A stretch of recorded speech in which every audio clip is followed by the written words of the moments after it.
Hi, everyone. Welcome to Office Hours. If you're watching on YouTube, you can find out more about what we do at officehours.global. Our first hour is general discussion about media production, and our second hour is usually something we want to spend a little bit more time on. And today, we're going to be talking about mixers. Not so much which mixer to pick, but what you think about when you're picking a mixer. So this is audio mixers, and as opposed to vision mixers. In Europe and the UK, they call them vision mixers and audio mixers. We're talking about audio mixers today, and so we'll talk about the kinds of things that we consider when we're working on when we're thinking about those items. So if you've got questions about mixers and why to choose one over the other, go ahead and throw those into Makana. You can also just ask general questions. We've got a lot of questions in today, so it's very important to vote. So vote on those questions. If you're in Makana, make sure to vote questions up and down. If that looks good, vote something up. If you don't want to talk about it, vote it down, so that we have an idea of what you want to cover, because there's a lot of questions in the queue. If you want to throw questions into the queue and you're not in Makana, you can use this askofficehours.global, or this little QR code here, and that's going to let you go ahead and throw those into the hopper, so to speak, and which we will then feed into Makana as we go. So if you've got questions, and you can use that 24/7, so make sure to take advantage of that. Let's go ahead and jump into the questions. Bill, what do we have? First one comes from Peter Belbin this morning in Houston, Texas, and Peter says, Shocks has released the successor to the Open Comm UC bone conduction Bluetooth headset. Are the improvements sufficient cause to upgrade? For one, they are Zoom certified. Go ahead, Guy. Yeah, we got to take a look at these at Zoomtopia. It's kind of funny. We rolled, we had a camera on a cart over to their booth, and we were in after hours, and we showed the lady how many people in after hours had Open Comm headsets. There was five people that lit up, and they started holding them up, and Muddy was in there, and he's like, I'm in a show right now. He held up a card that said, I'm in a show right now, but I have 3. It was kind of funny because I was testing it out. So this is the new model, which goes directly into Zoom, and it has the little USB adapter. So you can get it in USB-A or USB-C. So make sure you get the right one for your computer. And then it has a nice little mute at the end. So you actually just touch it, you squeeze it, and it'll mute. So I have the older model of the Shocks, and I want to get these new ones. They're $199, but they look like they're the ones to buy. Go, Jeffrey. Yeah, actually, I do have a pair of them. I got them at Infocom, and I thought they were already out. But yeah, I did a full review on them, and of course, I dropped into after hours when I did get them. The mute, the best part about that hardware mute is it can act as a hardware mute, or it can act as a Zoom mute. So you can actually tell it, okay, when you're in Zoom, use the Zoom mute, and when you're in like Teams, you just use it as a hardware mute. I've noticed that if you're not using the USB plug in there, that you have a little bit latency when you hit the button and it actually muting and unmuting. So just keep that in mind if you're using it that way. You don't need to use the USB. Of course, it helps the connection between the computer. And does it tell you you're muted? How do you know when you click on it that it actually happened? I think it did say mute, but I'd have to. It's been a couple months since I did that, so I'll have to check. It's down in the basement right now, so I'd have to grab them. That's my biggest thing with software mutes, is worrying about that it didn't actually mute, like that I think it muted. I hit the button to mute, and so with all Bluetooth mutes, I've always wanted like a hardware mute, just knowing that I'm disengaging something and I can feel it click, and I know that I'm off. But we've never gotten that. I have 2 of the original the Shocks Open Comms. I don't know if what I saw on their webpage is enough for me to upgrade. Like, I don't know if it's enough to change what I already have. But I do think that this is the best headset out there if you're talking on the phone. It's not going to replace this mic that I have here. It's not going to replace most of our radio mics as far as quality goes. But when you're in a car, when you're doing something or moving around, when you're on a phone call, I have not found anything, and I've tested a lot of mics, and I've not found anything nearly as good as this one. And it really comes down to that boom.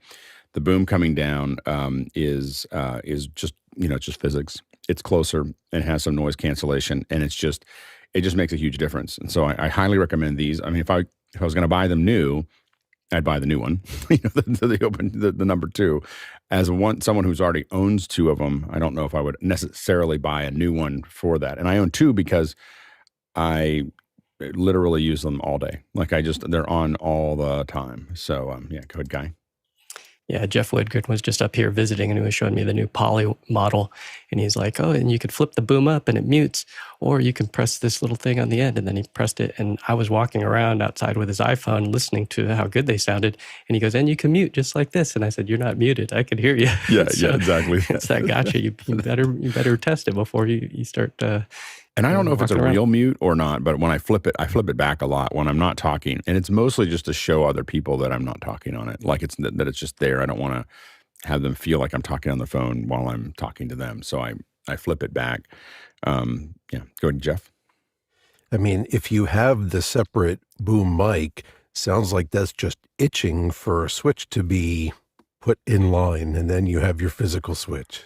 Yeah, but it's a Bluetooth headset, so there's no place to put a switch. I mean, they put a switch on the end, but again, I have a confidence problem with it. Yeah, go ahead, Jeffrey. Yeah, even though I don't remember if it said muted or not, there is that whole thing that you're touching the boom arm to mute it. So there is, and I believe there was a physical click sound when I pressed that button. Like I said, I have a video. You can check my channel to see how that worked. What it did. Next question.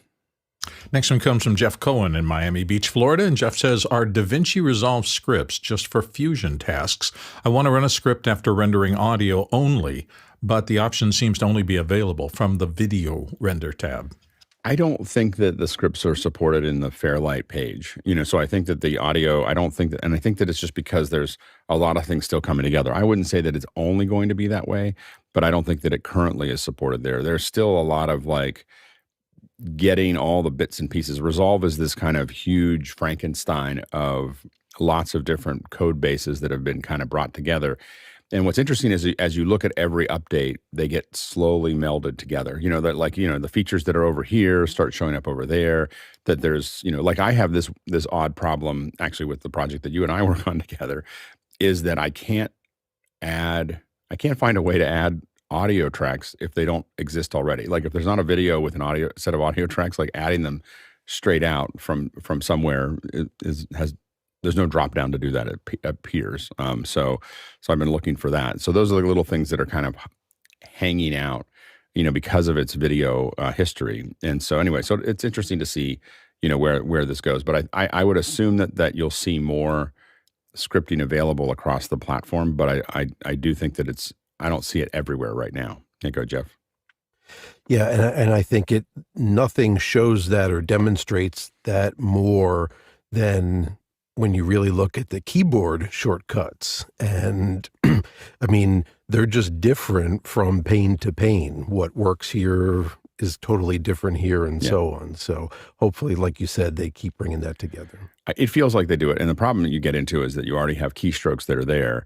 And then you have people who have gotten muscle memory against those keystrokes. So it's hard to get people to change the keystrokes because then there's a certain percentage of people that'll be like, I can't use this anymore because they've changed all the keys. Or they'll have to have the old DaVinci setup versus the new DaVinci setup, that kind of thing. Well, they do have some fairly good, it's not complete, but fairly good customization. You can go in you can go and reassign You can even have it just set to Final Cut. Everything. But I mean, the functions are different from pane to pane. So the keyboard shortcuts in Fusion work differently in Fairlight and the edit pane and so on. No, absolutely. Next question. Peter Moore is up next from Auckland, New Zealand. RUio has just released their Audio Fuse 16 rigs. It looks impressive. No Dante on this one, though, but maybe that'll come later. Any thoughts on this? Jeff? So this is a USB audio interface that looks really cool. It's got a lot of inputs, a lot of outputs. It's very expandable with the ADAT light pipe. It's got 16 channels of that for coming in and out. Got a USB hub built into it, and gives you both MIDI over USB and gives you MIDI via 5-pin DIN connectors. It actually has instrument level outputs for doing reamping. If you know what that is, it's actually really cool. So as a music studio sort of hub, this would be a great thing. I don't see it ever having Dante because it's got no place for hardware slots to come in.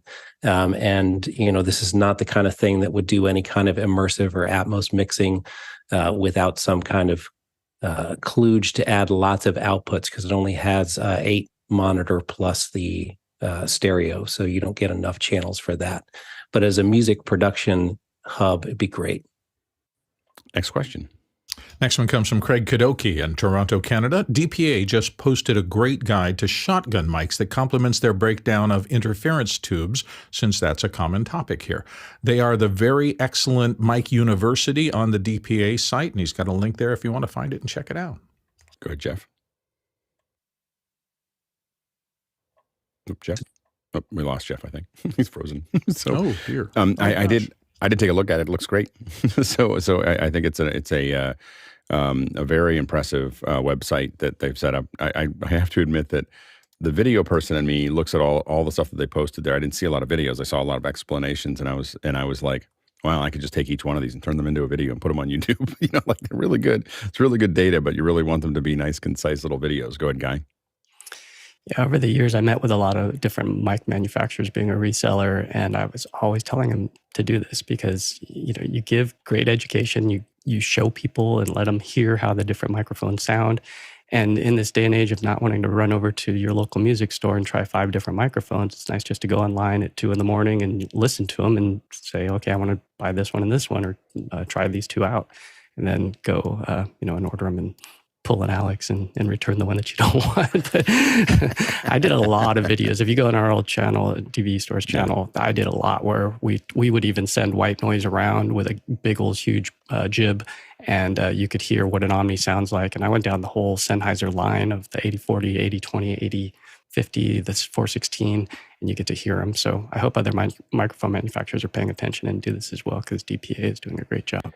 It seems like I always, talk about the fact that education is the cheapest way to add value to your product. Whether it's, and I think the DVE store did it incredibly well, or has done it incredibly well in the sense that that's how I saw a lot of the stuff that you did, was just these matter of fact explanations of what you're looking at. And I think that is it's really, I oftentimes use the example of the microwave. My microwave does all kinds of really cool things, and I don't know anything about it because the manual is so bad. Like the manual is so bad, it doesn't really matter. All I know how to do is do power and time, because like opening the manual and trying to figure out what I'm supposed to be able to do with that, it's opaque as far as I'm concerned. And so they spent millions of dollars on development of something that no one's using because there's no education. And I think that it's a great way to build relationships with your, it's what we call content marketing, a great way to build relationships with your customers. It is a great way to make sure that they're using your products correctly and getting all the features out of it that you spend a lot of time developing. And so, DPA is doing a great job on their website. Go ahead, Bill. More education, always more better. It is so critical. And this is just my history, but I started off in radio, so I was given microphones, and decent microphones that were hanging in most of the radio stations. As I moved out of working for other people and started working for myself 30 years ago, it was an interesting exploration of what mics have what effect on somebody. And it got me to the point where I started to understand those little subtleties involved between them. And the fact that I'm using an interference tube right here, a Sennheiser 416, because it worked particularly in the early part of when I was in this environment, because it was a little noisy. It has a tighter pattern than, for example, the TLM-103 that's hanging in my voice booth. It's a great mic for a controlled environment. This is a less controlled environment, so the mic helps me a little bit in this particular case.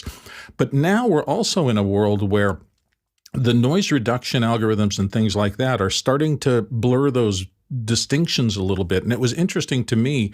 I had this mic for here because it was a little noisier. As I started doing more audiobook recording and I had to have a comfortable place, I didn't want to really be stuck in the voice booth for hours at a time, because that's kind of a closet and that's no fun.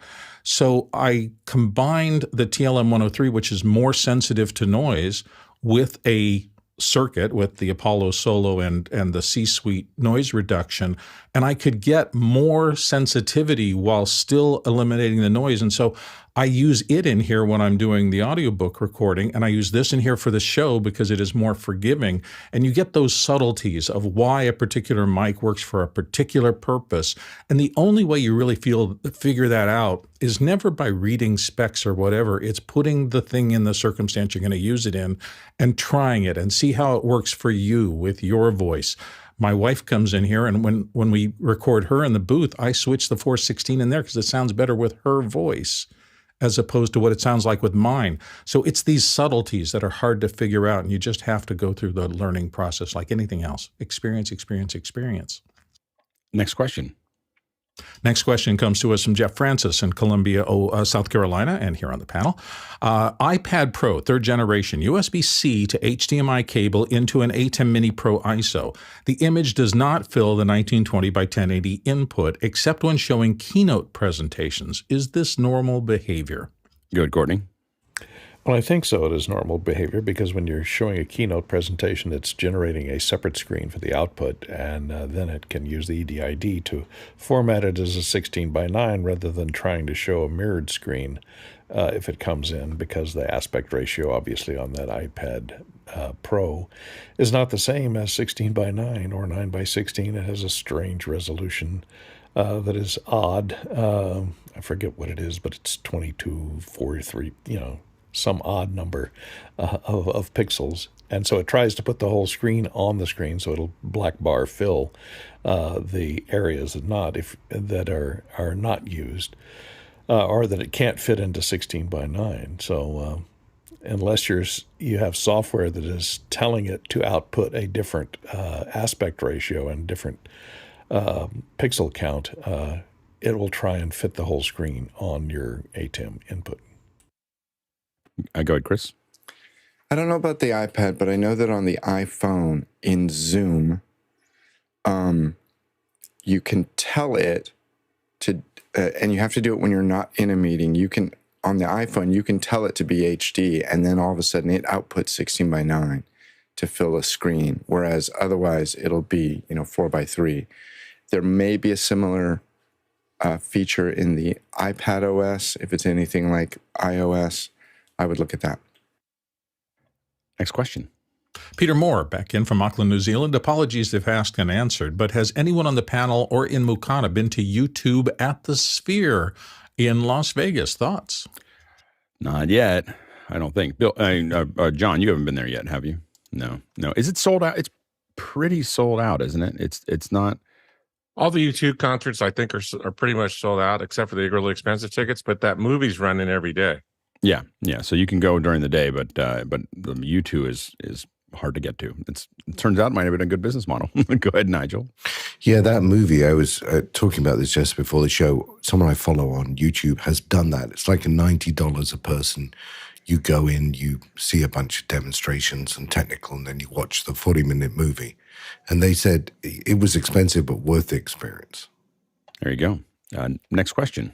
Jeffrey Powers, Madison, Wisconsin, here on the panel. Amazon is discontinuing the IFTTT from Echo devices on October 31st, but other services like Zapier are not affected.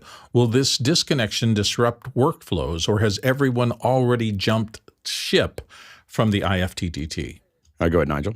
Yeah, most people have jumped ship from that, but this is another good lesson of be careful when you integrate your home technologies from multiple different suppliers that you are the integrator. You are the software leg. And that's when things go wrong. I mean, my first experience of it was I have Haiku fans, go by a different name, but the client name is Haiku fans, which are fabulous in an apartment. And there was a Nest thermostat, and they would talk to each other. And one day, they didn't anymore because Google decided they didn't want that. And you're going to find that there's a lot of these integrations that are between consumer products that are people trying to stake claim to the market. When they discover they're not achieving that claim and they're spending money managing the software stack, they're just going to pull out of it. So as ever, the lesson is pick one manufacturer, one integrated platform, pick one thing, or you will spend a lot of time fixing and integrating yourself. Go, Jeff. Yeah, I mean that is easier said than done, depending on the level of automation you're doing. So, I noticed that, and I was hit by a while ago because I use Google Home speakers everywhere, and that happened to Google with certain functionalities like being able to say a command and trigger not just an action, but with the body, use the body of that command. So this is a trend that, is not great for the consumers. The companies are clamping down on, and they'll tell us it's for security and everything else. But the reality is they want that walled garden of you doing everything with them. And, I look all the time, I've been doing this for years, and there is not one. I mean, I use Samsung Smart Things, which does a lot, but that is talking to multiple different system Hue lights and Google speakers and all this other stuff. And you just need things, if you're going to do some cool automation, something to the bridge between these systems. Smart Things does it, IFTTT does it, Zapier, and there is nothing. And so we're being affected. This promise of Matter, hasn't connected everything, and then there's tools like this which the big companies don't want to play with. Go ahead, Nigel. Yeah, I was just going to say there is a way to make it easy. I work for a company that makes it easy for people every day. It just doesn't make it cheap. And if you want this stuff to integrate, the fast, easy, cheap thing, pick two of the three. If you want to do this and select from different manufacturers, say I want Hue lights over here, or I want a Google over there, and Amazon over there, this is the problem you're going to have. So it is easy, but it's not cheap, because strangely enough, the people who make it easy spend a lot of money making it easy, and they want a return for that investment. Go ahead, Courtney.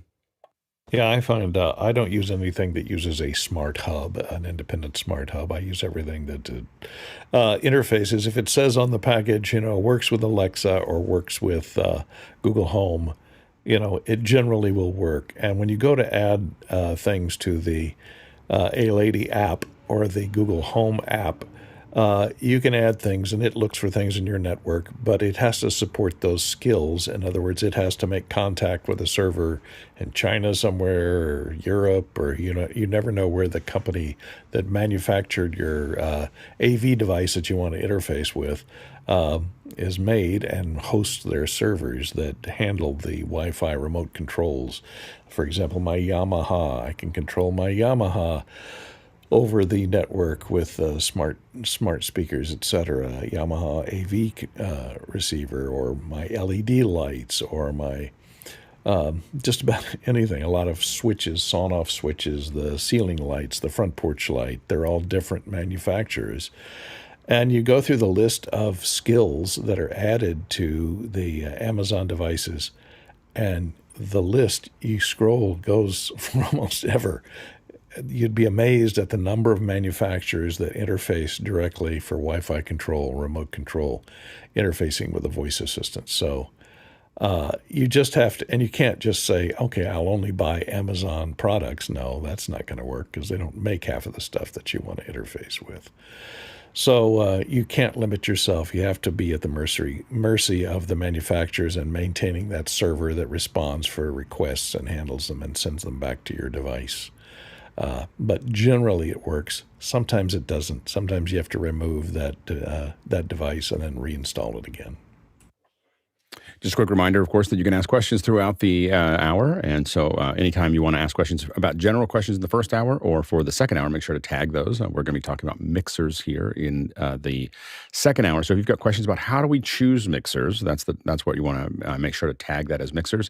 If you're watching the show and you're not in Mukana, you can still ask questions just using this little QR code, or just go to askofficehours.global. And of course, you can use that 24/7. So if you think of a question, we've got a couple questions here today from people who I think that they just thought about it at some point in time and went, oh, I'm just going to throw that in there right now. I don't have to figure out where Mukana is. I can just go to askofficehours.global and ask my question, and then we'll file it in over the next day. So go ahead and throw those questions in. We have a lot of questions today, so make sure to vote on those questions. If you like a question, move it up.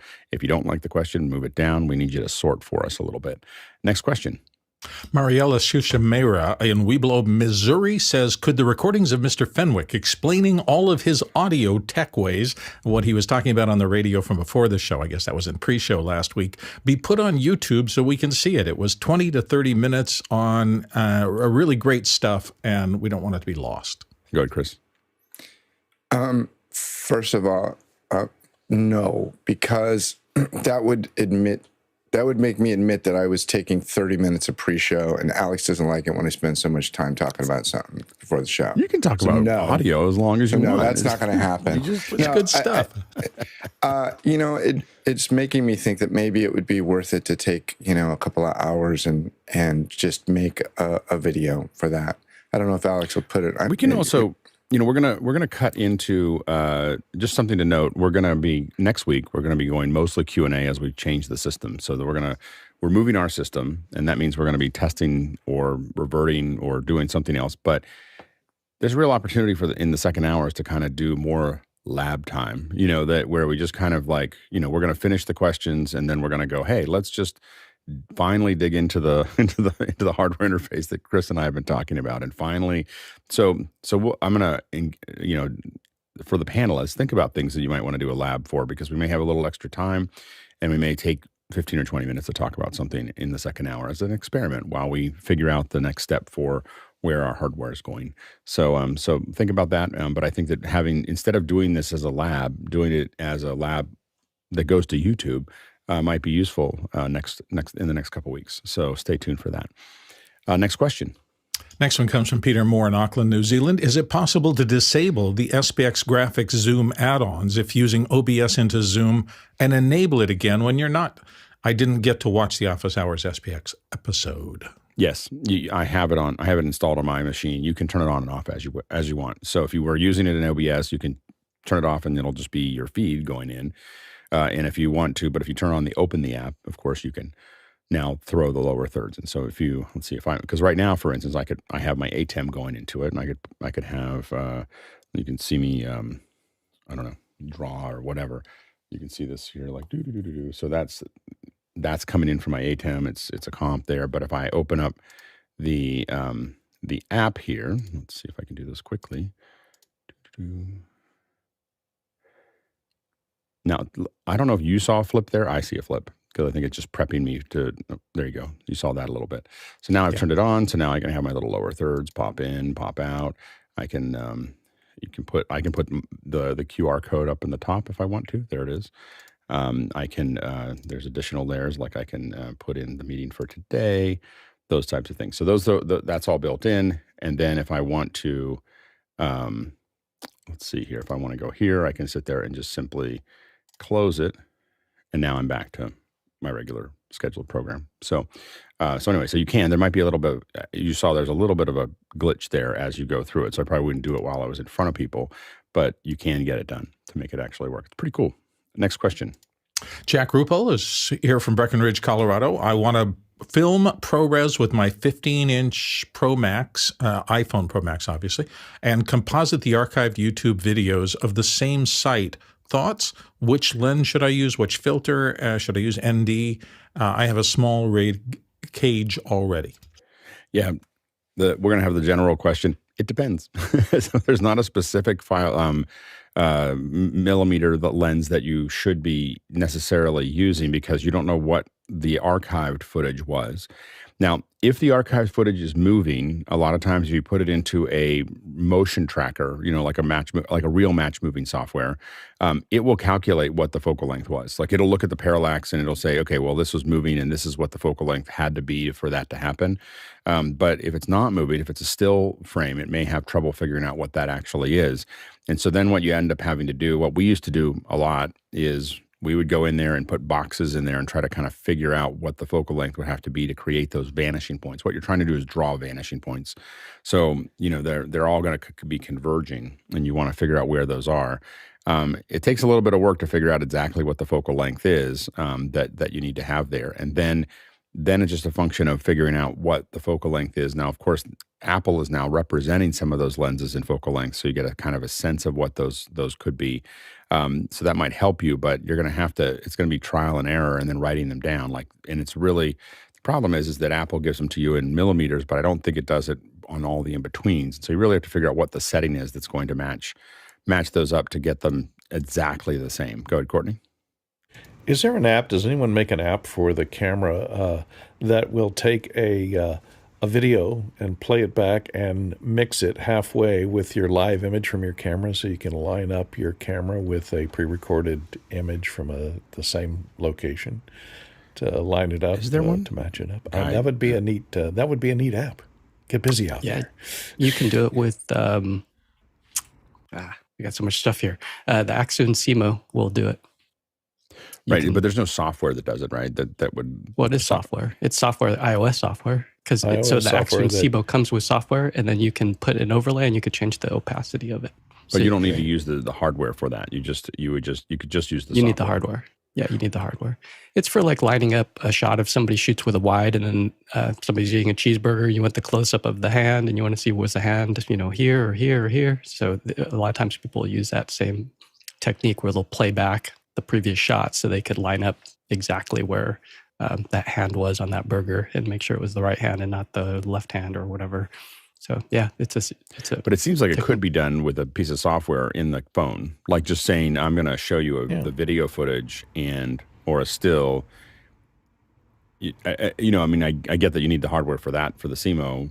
It feels like you could do it without the hardware. Like you could do it. The Simo gives you the advantage, right? Of course, taking it from a real camera, right? It's not from the phone, but it seems like you could have a phone lineup. It's interesting. Yeah, the phone camera is superimposed over a video playback. I think Filmic Pro might do it, but with still only. Yeah, which is all you really need most of the time. You're not really trying to match it. So even just a still reference that'd be useful. Yeah, it's funny. I take pictures. I go through tour books or pictures of places that I'm going. Like let's say I went to Angkor Wat, and I found the photos that I liked of Angkor Wat. And then I figured out what time of day that had to have been shot. And I figured out where you'd have to stand to do that. And then I went and took those photos. Like I took the same photo that I saw that I really liked. Then I had a friend of mine who said, "Why did you do that? There's already a photo of that." And I said, "Yeah, but that photo is theirs and this photo is mine." So I now have that photo. I can do whatever I want with it. If I want to do compositing or do anything else, I don't have to. I'm not encumbered by copyright. So anyway, that lineup thing is something I thought about then. I didn't ever make them that lined up because I usually then took creative license and was close to where I needed to be and found something better. Next question. Chester Sweeney in Las Vegas, Nevada says, is there a place on the Office Hours website to find out who specializes in which category? So, for example, Mitchell and Mobley for voices, Fenwick and Lindsay for cameras and videos, Liberty White and Bill for interviews and insights with Grant and Courtney Gooden. This is from the QR code, by the way.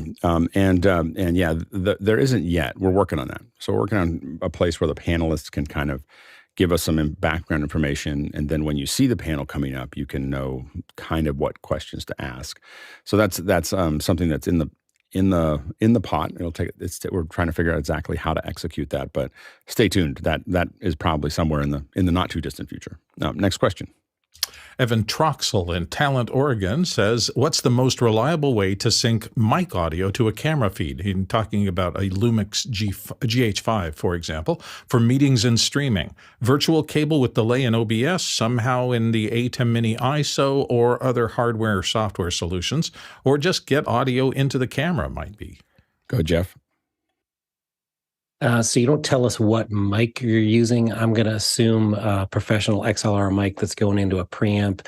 So as far as I know, the Lumix GH5 has a 3.5 millimeter stereo mic, so deals for camera mics. So getting a line audio into that, you're going to need to drop the gain, and that's not a optimal gain structure. They do make external Pro XLR guys showing one right now for that will clip onto that. So that's a great option because when you get sound directly into the camera, your sync is taken care of. Second option would be to go into the ATEM Mini ISO because you can deal with sync there. I would probably avoid OBS because you're adding another layer of software on top of your streaming software, which can give you problems. Go ahead, Guy. Yeah, here's that adapter. I actually have one of these, and I have that. Well, I've owned that camera, but I still have this adapter here, and this is the way that we did it. That way, early in the chain, you're always synced your audio. So this gives you your XLR mic in, and that way there's no chance of slipping out because it's video and audio synced together. When you go into the ATEM, there's always the chance that you might have to sit there and shift it around. And depending on how you got the audio in there, you might introduce some noise because that's a consumer line level input. It's not a traditional line level that we'd use in broadcast or in a facility. So you want to be really careful about introducing noise later in the chain with an ATEM Mini because it can just it'll be there and then get the sync issue. So yeah, I'd do it early in the chain.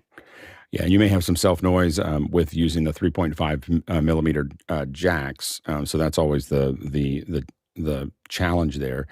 So yeah, that hot shoe works. The problem with most of these microphone adapters is that the preamps are not very good. They tend to be a little bit noisy. They tend to not handle overmodulation very well. So you may want to think about, if you have the money, think about getting an external recorder that may still add a little bit of noise, but gives you more control and allows you to record locally if for some reason you need that. And that could be a Zoom F series or the Mix Pre or something like that. I use the Mix Pre 3. It has the way the quarter 20 works on it. You can attach it to the bottom of a camera and then still put it on a quarter 20 on the tripod and then tie it back into the camera. And so we use that a lot to get that way I get the preamps and the limiter and everything else that I want with it, and I can record it separately in a much higher quality and then pass it back in. But if streaming is the only thing you want to do, I think embedding in the camera and then or potentially in the ATEM will work. Next question. Daniel Partridge in Rochester, Minnesota says, we have 5 Yamaha QL1s and 1 QL5 that haven't been updated in at least 5 years. They, of course, have Dante cards and 4 RUios that go with them that also haven't been updated. Any suggestions before we attempt to do that upgrade? Go ahead, Jeff. So first of all, Daniel, I'm going to commend you on keeping everything thinking about this update in mass rather than individual things, because you're going to need to update everything together. And I'm of the policy that if it's working, if it ain't broke, don't fix it. And then you look at things every few years and decide to update. So the first thing you want to do is gather all the software you're going to need, both console Yamaha firmware and Dante firmware, and take a look at those and make sure they've been out for a while and tested. Don't use something that's brand new because you don't want to update and not be able to go back. Make sure you check and see what the order that's suggested by the manufacturers, whether you need to do the firmware first and then the Dante firmware, or if it's the reverse order. And I do believe I'm a Mac person and I needed to get a PC to do the RUio firmware updates, at least the previous version. They didn't have software for doing that. So some of that you're going to do connecting to them via over the Ethernet to do a firmware update, and some of them you're going to do in Dante controller to do those updates. Next question. Marielle Shushamera is back from Webelow, Missouri. Great to hear that you could still sell the old Production Studio 4K for a good price. Jeffrey, what are the prices that these are actually selling for on eBay instead of what they're being listed for? We have a 4K 1ME that we'll be selling soon, too. Go ahead, Jeffrey. So those of you who don't know, I sold my ATEM Production Studio 4K over eBay, and basically this was a device that was in production I bought it back in 2016, I believe, 2015, 2016, and I used it for a few years. I am not the person to ask this question to, really, because if I sell something, I put a lot of thought into how much I've actually used it, how much value I've already gotten out of it. Because the one thing I hate is when somebody buys something, they use it, and they just bang the heck out of it, and then they try to sell it for the exact same price that they bought it.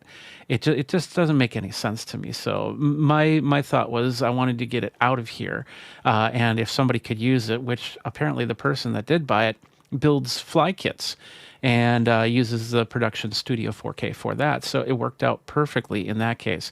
So if my suggestion, if you're trying to get top dollar for it, it's going to be really tough to do for what you're selling, but there's ultimately going to be somebody that needs to, because that was my thinking, is somebody's going to have a system, maybe they had a Production 4K in there that just died, and they just need to replace it. They don't want to go to anything brand new because it's not tried and tested in their system.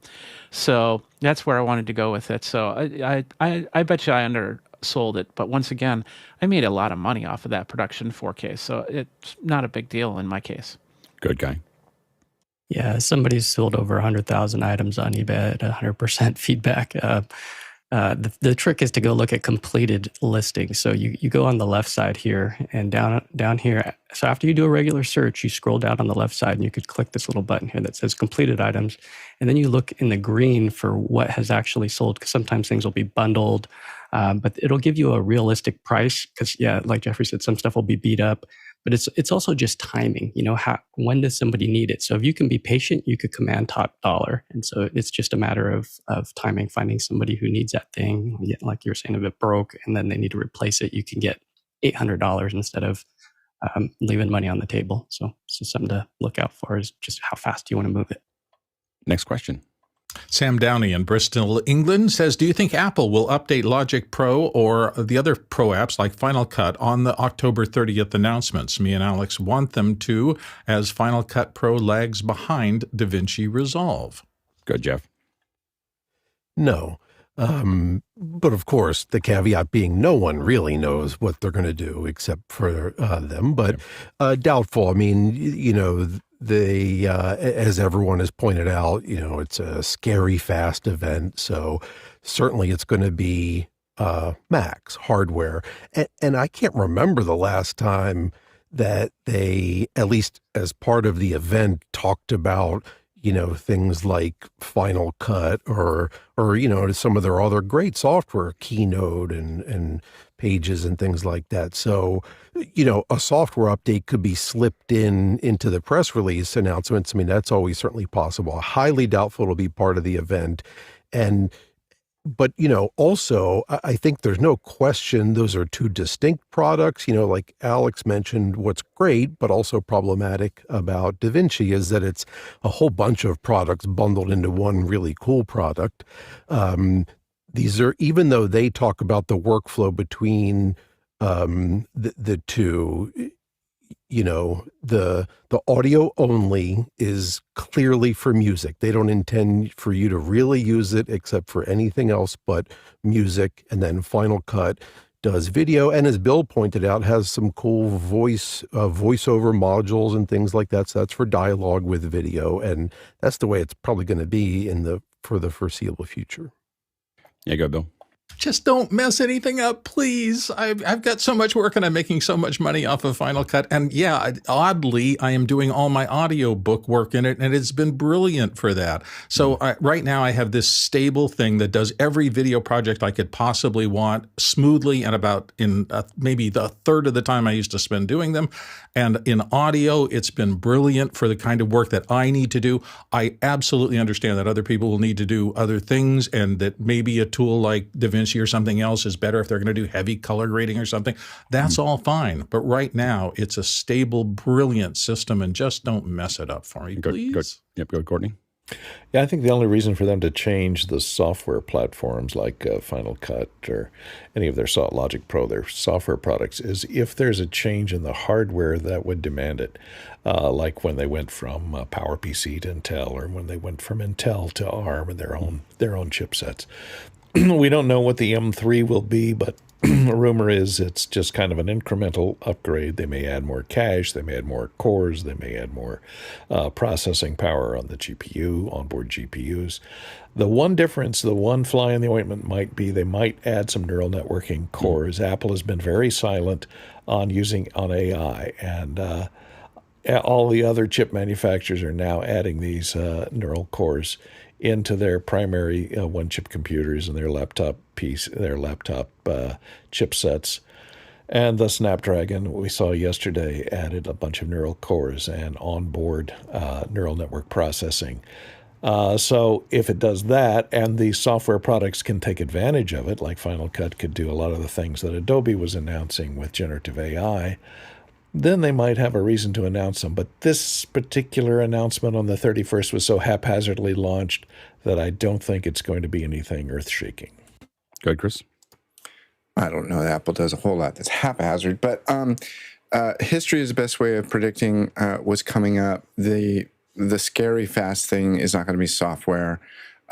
What's more likely to possibly, and I don't think there will be, November 6th through 8th is the Final Cut Summit. They have in the past released a Final Cut update immediately before that, and then they're all excited and they go, "Oh, let me show you what we just did."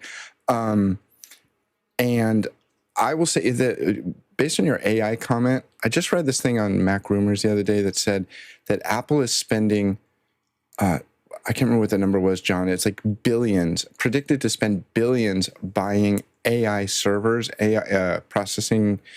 You know, they need big old computers to do that stuff in the next 18 months. And I guess it's based on orders they've already received in 2023. And I will say that Apple doesn't talk about AI, but in Apple Messages, just since Sonoma, I'll start typing something, and I can't tell you how many times I look down, and it is predicted the next 2 or 3 words I was gonna type. And I can't tell you how many times it's typing the wrong thing. Like it's might wrong be a lot. Like it's way worse than it was before. Like I wish I could go back just to keep 16. typing. If you don't like what it's I know, but it's auto-filling, and if you're not careful at filling in with those words, it's much worse than it was before. Like it was like I used to be able to just kind of scribble towards what I wanted, and I would get what I wanted, and now I'm like writing gobbledygook. It's really not working. Like it is getting predictive, but it's not predicting well. You've seen the behavior change. Yeah, absolutely. They're not going to release anything on. They're not going to do a general announcement to Final Cut, but it is interesting that the Final Cut Summit is been pushed back. So it's probably that the Final Cut Summit is later than it normally is, and so that probably means that the hardware will affect what they're going to announce or talk about. And I think that I'm going to guess that the updates are going to be related to AR, and so you'll probably see some AR updates to the Final Cut. And I have no information, but I'm just guessing that with the headset, they're going to want to show how you can use Final Cut in Motion and other things for headset development. Next question. Next question comes from Jack Ruppel in Breckenridge, Colorado. I have an older Contour Pro, Shuttle Pro, wired mouse. Can I use this with Feather 3D Sketchbook in conjunction with my Apple Pen on my Galaxy tablet? The iPad 6th generation particularly. Same question for Video Pencil. Go ahead, Jeffrey. So the funny thing is I actually found my Shuttle Pro while I'm moving things out, and I did plug it into the iPad, and it did not work at all. I tried like LumaFusion, I tried a couple others, just didn't work. Maybe you'll get a couple mouse button clicks out of it, but they do need drivers to work, and there's no iPad drivers. I don't know about the Galaxy, but there's definitely nothing for iPad right now. Next question.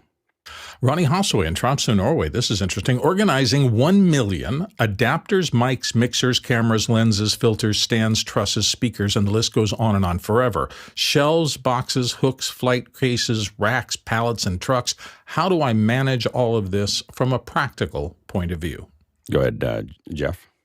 Barcodes. One word, barcodes. But really, it comes down to 2 things. It's got to be technical solutions as well as procedural.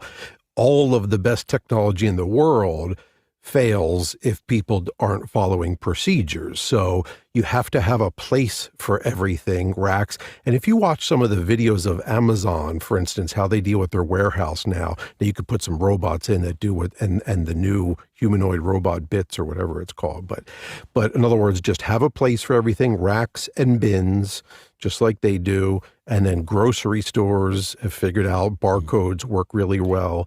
Include in the barcode structuring your structure for how you do it, where the barcode not only identifies each individual thing, but part of that identifies rack, and bin. So rack, bin, and the actual thing as part of a barcode, except for the tiniest thing that can't support it, and everything that comes in and out gets scanned by the barcode, so you know where it is, where it's supposed to be, and if it's out, where is it, who has it. Good, Courtney. I got one word for you. P-Touch Cube. It's more than one word. It's one of these to organize. Plus, the P-Touch Cube Plus. Get the Plus. Yes, the Plus. PT P710BT. I have one of these. Alex has them. They're great. They're wireless. They're Bluetooth connected. They're self-contained batteries, and use them to make lots of labels for all those cases that indicate what's inside each one of them. They also can print barcodes on there. So if you have some scanning device that you want to barcode all your cases, do that as well. But that'll save you a lot of time. That Cube. Yeah, especially your wall words. Like, what does this wall word go to that's the most powerful part of the P-Touch, just to label out every wall word when it comes in, because you'll forget what it was within a week. So make sure to I sit there when I buy new things and I got a new wall word. I just sit there and I'm very quickly putting that together. I will tell you that I don't use barcodes. We use barcodes, but the problem is it took up so much labor to manage the barcodes that it wasn't worth the time to do that. I felt like I could lose equipment, and it would save me money from a pure time perspective. So we didn't do that. But what we did do is use a lot of the U-line. I have all kinds of U-line bins that you can pull in and out and put in shelves and so on and so forth. And we label the bins, and we put things in. I bin things a lot. Like I have a lot of bins. You might have seen, you can't really see a lot here, but I've got like probably 50 bins over here of all kinds of little things that I keep sorted in those areas, and I would highly recommend that. I try to hang cables that are shorter than 3 feet and then roll them at the same diameter. If they're longer than 3 feet, and so I bin all the other stuff. The cables I try to hang. The reason they hang is so they don't kink as much. So next question. Michael Marsh, San Anselmo, just getting started with Apple Main Stage. Any advice for a noob? Please recommend a low-cost foot pedal. Go, Jeff. Thanks. So, Michael, you don't tell us what instruments or you're trying to run through Main Stage. Main Stage is a performance tool. It's virtual synthesizers, but it also has guitar amp simulators and pedal boards. So if you're a keyboard player, I would start with mapping the actual keyboard pedals that you have attached to your keyboard through MIDI and using those.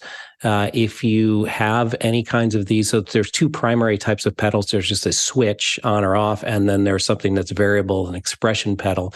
So if you actually have some of those, or if a lot of times people have a bunch of these laying around, grab some from friends, and you can get an expression and switch pedal to MIDI adapter fairly inexpensively, under $100.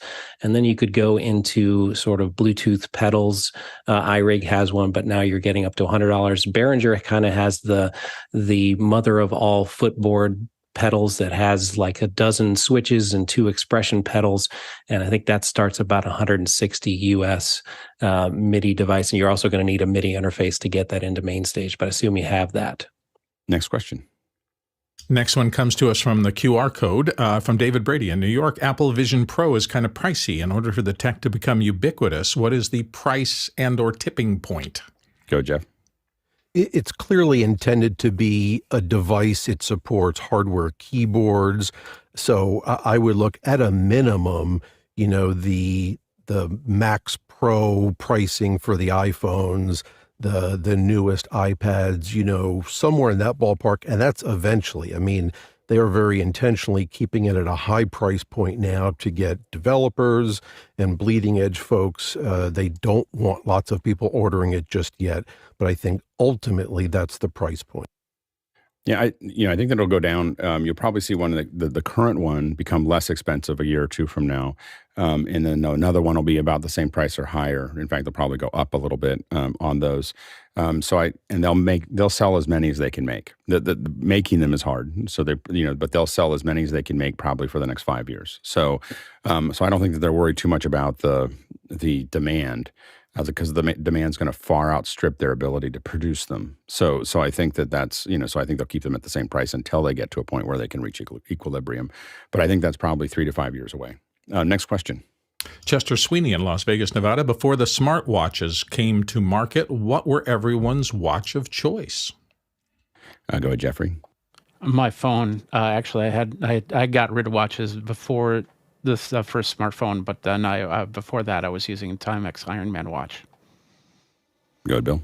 Before I stopped wearing them entirely, Seiko Quartz for everyday driver, and then if I had a meeting with somebody important, I had a Heuer Atavia that I used to love because it had a great stopwatch in it, and I could time my radio commercials with it. Citizen Navahawk. Next question. Next one comes from Guy Cochran in Seattle. Where can I download professionally shot Blackmagic 6K footage to test color correction and LUTs in DaVinci Resolve? Go ahead, Guy. Okay, I'll admit I threw myself a softball here. Yeah. It's called a Cochrane. That's the technical term for it. I'm pulling a Cochrane. So here on Blackmagic's site, they're excited that Mike Mann has shot a bunch of B-RAW, and it's available for you to download. They're 1.3 gigabyte files for the ungraded original files, and you can play with these in Resolve, and I'll put a link in the chat. They're really happy with the results of the new Open Gate, so something to take a look at. This just got uploaded real recently because Blackmagic reached out to me and said, hey, did you try this? So I'm excited I just downloaded it while I was talking to you guys, so I'm excited to play with it. That's great. Next question. Adrian Albeck in Brisbane, Australia. When I connect my iPhone to a Windows 11 PC, the Photos folder structure is not logical Spock. How can I clean it up or reorganize it? As an Apple user, I was like, you can open up the Photos library. so like I was like, I would not touch that. Don't move those things around. Like, that's crazy. Like just letting you know that, like, as an iPhone user, don't go into the Photos app and start moving things around. Jeffrey, real quick. There is a piece of software out there. I had it loaded on and I took it off. I can't remember the name of it. I'd have to look it up. Next, but don't change the order of your stuff in your photos. It'll confuse your phone. Next question. Ian Irvine in Newton Abbey, Northern Ireland. I stream video using OBS in church and thinking of sending audio and video to different rooms in the building. For sending the audio, is it okay to use audio monitor function and let the HDMI and set it to HDMI, or is there a better way to do it? It depends on what you have to do to get it back out on the other end. So if you need to de-embed it, you may want to send it separately so that you don't have to embed and then de-embed. But that'd be the only reason you might use a separate feed. But otherwise, the HDMI should work just fine. Next question.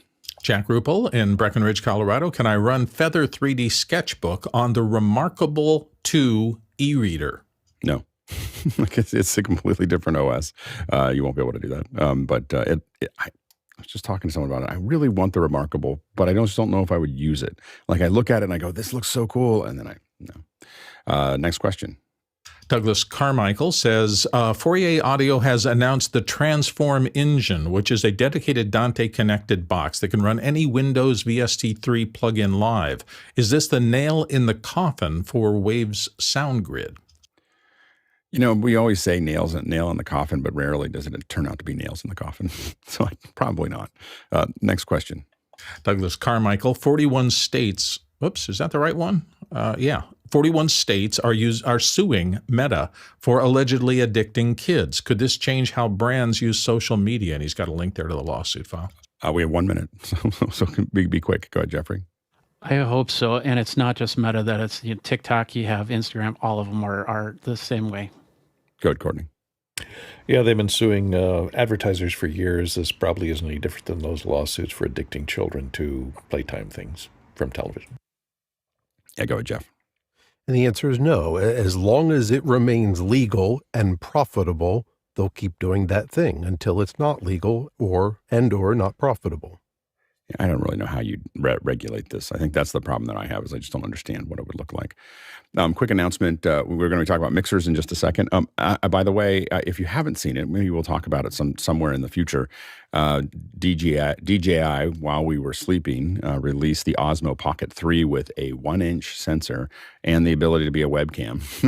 so it looks like a beast. I mean, a beast of a little camera.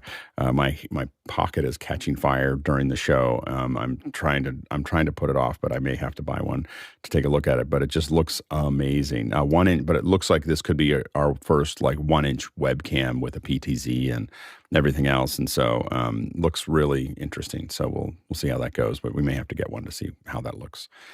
A quick reminder that tomorrow we're going to be talking about Color Lab AI. So we're going to have Dado Valentik will be here, and he is going to be talking about. He's a colorist and a color scientist, and so he's going to be talking about color and color using AI for color. Friday we have, of course, the Zoom team: Andy Carluccio, Jonathan Cocatello, and Sam Kaiko will be here on Friday.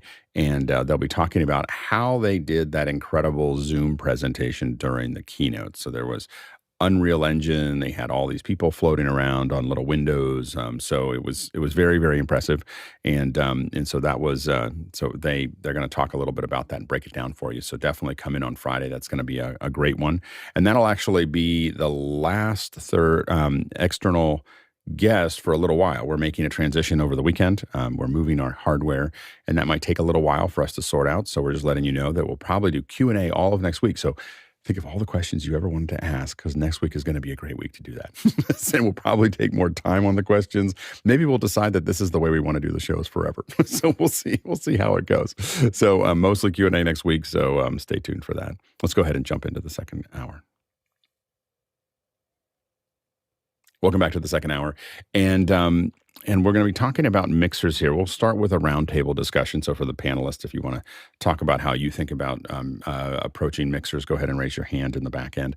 And, the idea here is not so much trying to tell you what mixer to get, because there's a lot of different mixers and there's a lot of different reasons to buy different ones, whether they're field mixers or event mixers or broadcast mixers, or, like when we had Calrec on. Calrec makes really nice mixers, but they were very clear a couple times, like, hey, we don't do concerts, we do broadcast. There's other mixers for that, and there's other mixers for this, and there's, and the way that the mixers are, a lot of them are very similar, but the way that they organize the, both the feature set, but also even just the bass interface, that is all of those things make a difference. And so we'll talk a little bit about the factors that we use to make those decisions and how we think about that. And I'll go ahead and let Jeff kick it off. So this is such a wide open topic. Where do you go when choosing a mixer? And you really have to kind of, as Alex said, define what you're trying to do and what realm you're in. So I do a lot of music. Sometimes it's live. Sometimes it is recording. Sometimes it's both. Sometimes it's recording and live and streaming. And all of those have different restrictions.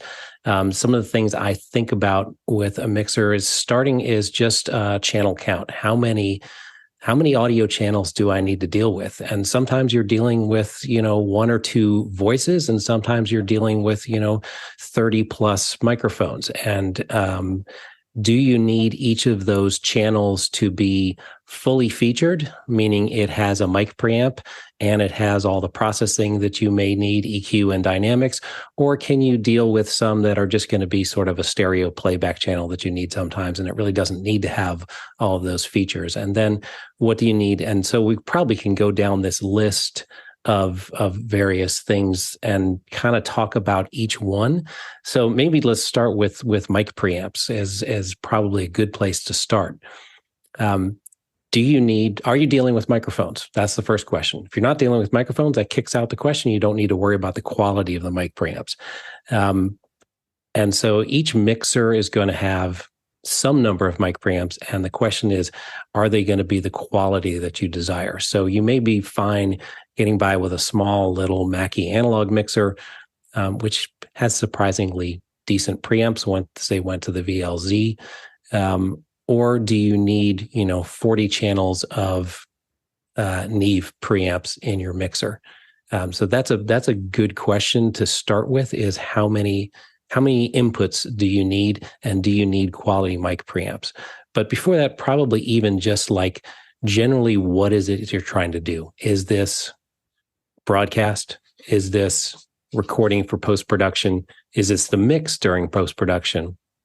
Is this live streaming? What realm are you in?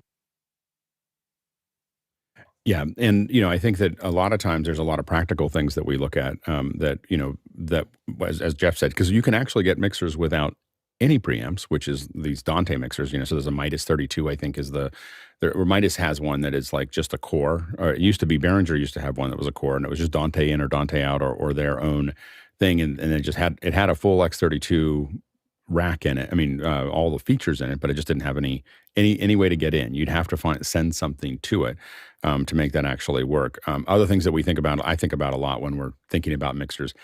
I will say that I used to think about analog mixers as an option, and I've almost completely eliminated analog mixers from and the reason for that, I mean, I'm talking about smaller ones. I mean, you might see a really big SSL that might be great, or a Neve or something like that. But I have to admit, for me, I've moved from a practical perspective. I've moved away from them. And mostly it has to do with routing. Routing and remote control. So a lot of times routing is a problem where you just have a much more limited palette to work with, as far as you have a certain number of auxes that are on that mixer, and you don't have a lot of other places to go. I also find there's a lot higher self noise, within it, because in a digital mixer it goes through the preamp, and then it's there, it's in the digital form, and then it comes out the other end. Whereas in an analog one, it's going through a lot more circuitry, and we end up with more self noise that we end up accumulating there. Other things that I think about a lot are convenience. So, for instance, all those amps that Jeff was talking about, all the preamps that Jeff was talking about, all those inputs. One of the reasons I tend to get a lot of X32 racks is because I can put the mixer into a rack. I can feed all the audio in one place, and then I simply can either remote control it, or I can run an Ethernet out to some kind of control panel. And that's a lot more convenient for me as far as moving a rack from one place to another. It's one of the big things between, for instance, another good example is going between a QL1 and a CL1.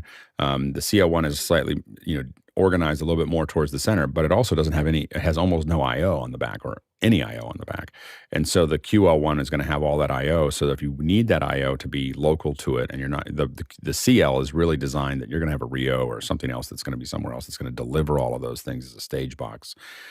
So those are other things that, I know that we think about. And then, of course, one of the other things that I think about is, surround. So can it support 5.1? Can it support, higher levels of that?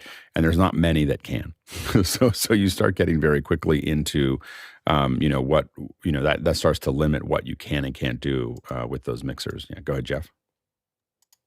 Yeah, so the analog versus digital question is a great one. And yes, generally you're either dealing with low-cost, small analog mixers, and then, yes, noise is going to be a problem. But sometimes they can be a great little utility Swiss Army knife to deal with a small issue.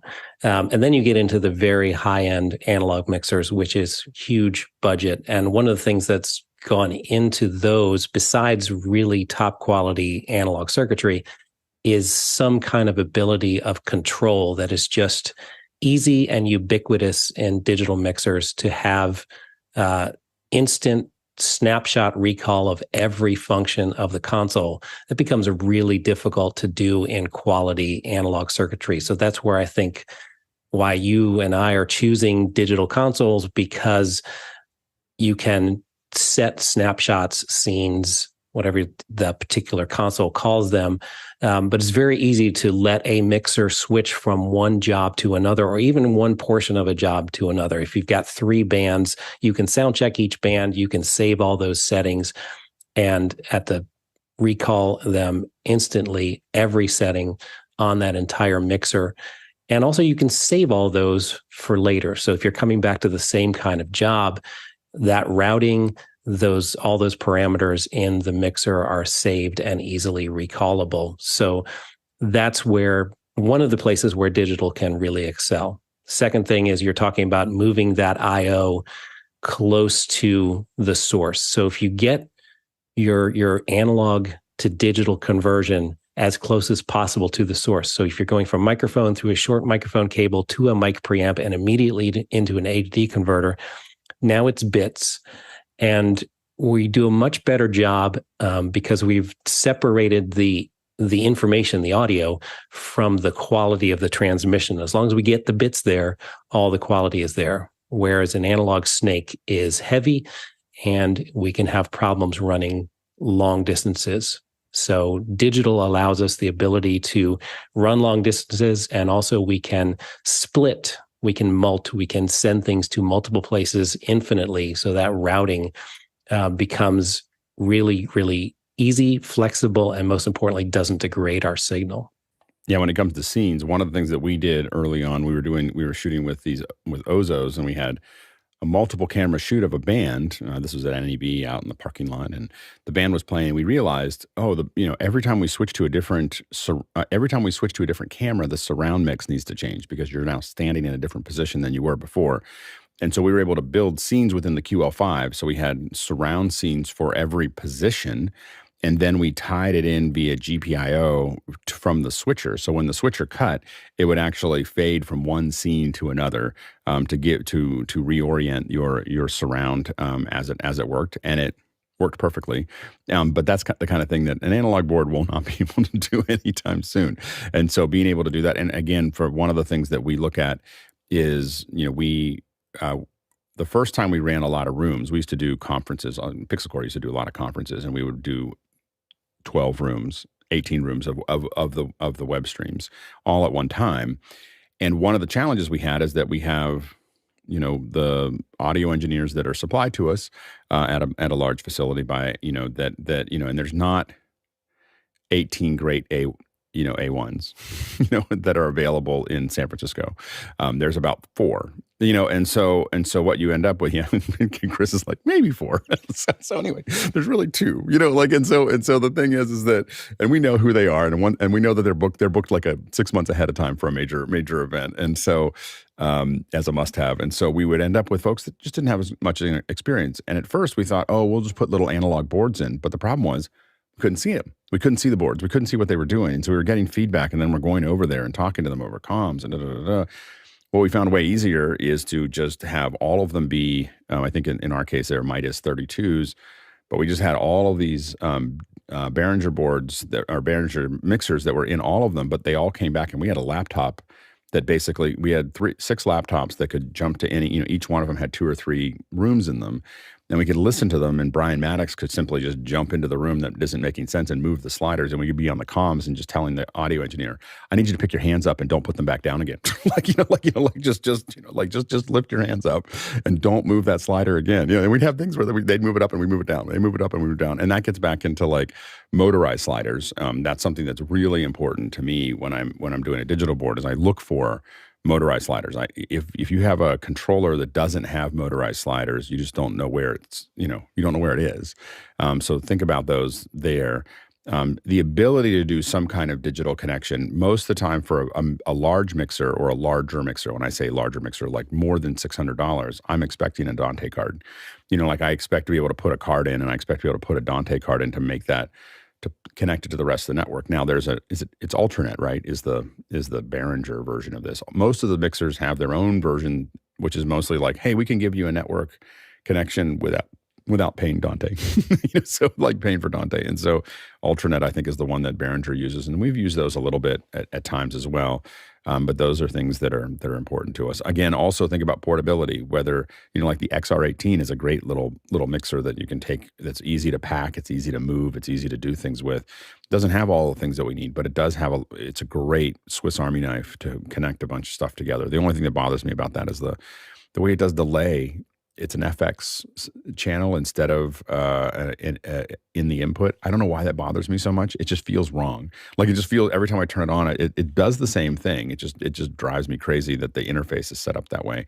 But when you get into portability, you also start talking about field mixers. So we've been talking mostly about mixers that are going to be in there, but field mixers, and those are the Zoom mixers, the obviously sound devices. We use a lot of those to make that happen. And those are battery operated. They're more compact. But a lot of them, what I look for is not only the ability to have, floating, 32-bit float and having really good preamps, but also things like routing. We do pretty complex routing inside of our mix pre's, and knowing that you can do that is important. So you want to look for those as you think about that.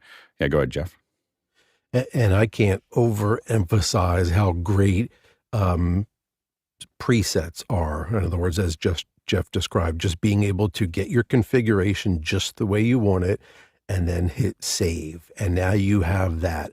And all my audio interfaces, for example, the same reason why they're all digital is so that I can get set up for different shows and different microphones. So I can get this microphone dialed in versus a different microphone. And even for this show, I just call up all my presets for this show, and I'm always at the same levels, barring today's problem. And like Alex also said, it lets you, by the way, separate the controller from the mixer, so you can use different controllers. And that's the beauty of motorized faders, is when you recall the settings, now your faders go right to where they were. And it also, of course, lets them be distributed. The mixer, like an X32, can be in a rack, and then someone with a digital controller can be somewhere completely different. And the last benefit, once it's digital, once you have presets, now you can also introduce automation into your process where, one button, for example, can do a number of things, including bringing up all your presets. Good, Bill. It's just been so much change in this area, and I think it's going to continue. When I started, it was mostly doing field work, mostly doing E&G type work. Then I moved more into editing, so editing is more post rather than live recording and the rest of that. And then the computers come in, and once the computers came in, it was really interesting. It was almost like the industry's traditional categories were melting down a little bit. And I remember the first time I saw somebody doing a live show with nothing but a laptop, had no actual hardware mixer there. And I won't get into the differences, the whys, but I just remember it lighting up and going, it's possible now to do it all in the digital realm with a different kind of tool than I was used to. And then in my audio for video work, I started seeing this confusion of what kind of tools do I even want? What Jeff was just talking about in terms of the aggregation of different functions into one control that could be automated really does provide a lot of extra power and a lot more simplicity. So you don't have to touch 7 things to get it done. You just preset it, touch one thing, and it does everything you've preset. And even to the point now, I famously use Final Cut, and they changed a lot of the audio stuff, and we didn't have some of the traditional mixing tools like a virtual slider-based mixer.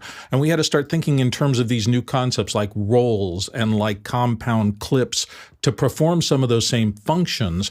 And the only thing I'll say about it is it just caused me to get out of my traditional thinking and think that the only way to do audio comfortably for me is to go back to the things that I used to have. And it forced me to confront the fact that I don't have those in some cases anymore. I have new tools, and I have to stretch myself into thinking about what are the positives of the new tools versus the negatives of I don't have this thing that I used to use, a log tape or slider, and that's the only way I'm going to set my volume. And it was, for me, it was freeing to start thinking in new terms. And I think we're going to see more of that coming out. I mean, iPad mixing, I think it's iOS, it's just crazy. I think the hard part is that a lot of times these new things come out and they're not necessarily all stable. Like a lot of us, the Waves, sound grid, there is no piece of hardware that has caused more delays in my production than a Waves system. Like, it's just like, it's like every time if you're waiting for a mixer to come back up or someone to get something working, there's usually Waves involved. And when we see Waves involved, we start building around it.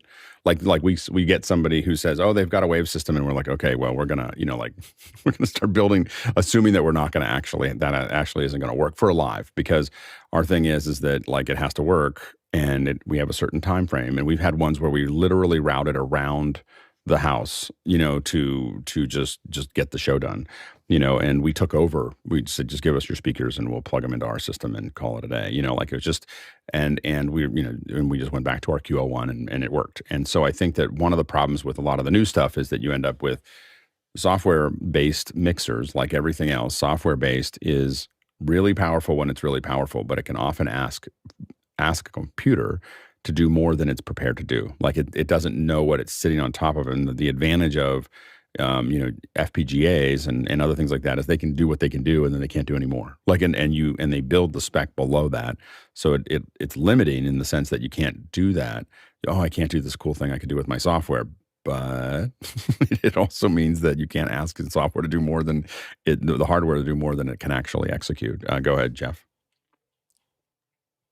So along those lines of the control. There's a lot of iPad control of mixers. And I love an iPad control of a physical mixer because it allows me to leave the mixer and go and hear what it sounds like in other places in the audience. If I'm working on monitors, I can walk up and stand on the stage next to the performer and hear what they're hearing and adjust things and talk to them.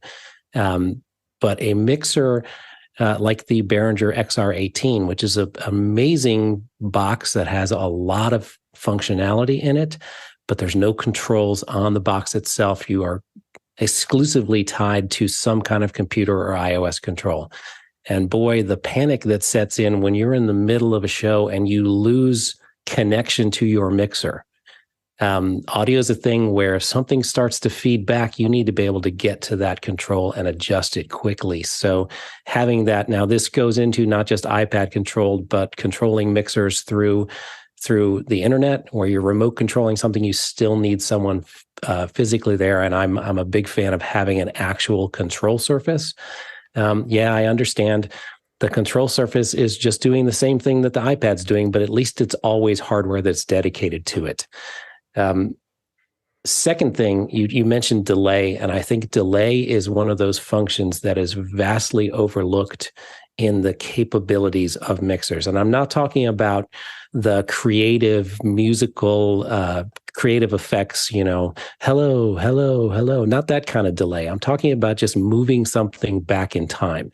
What do we use that for? We use that for adjusting for latency of matching audio to picture. We adjust latency of speakers in real environments. If we have main PA speakers and then we have other speakers that are set back, say doing under balcony fill, that those need to be delayed to match.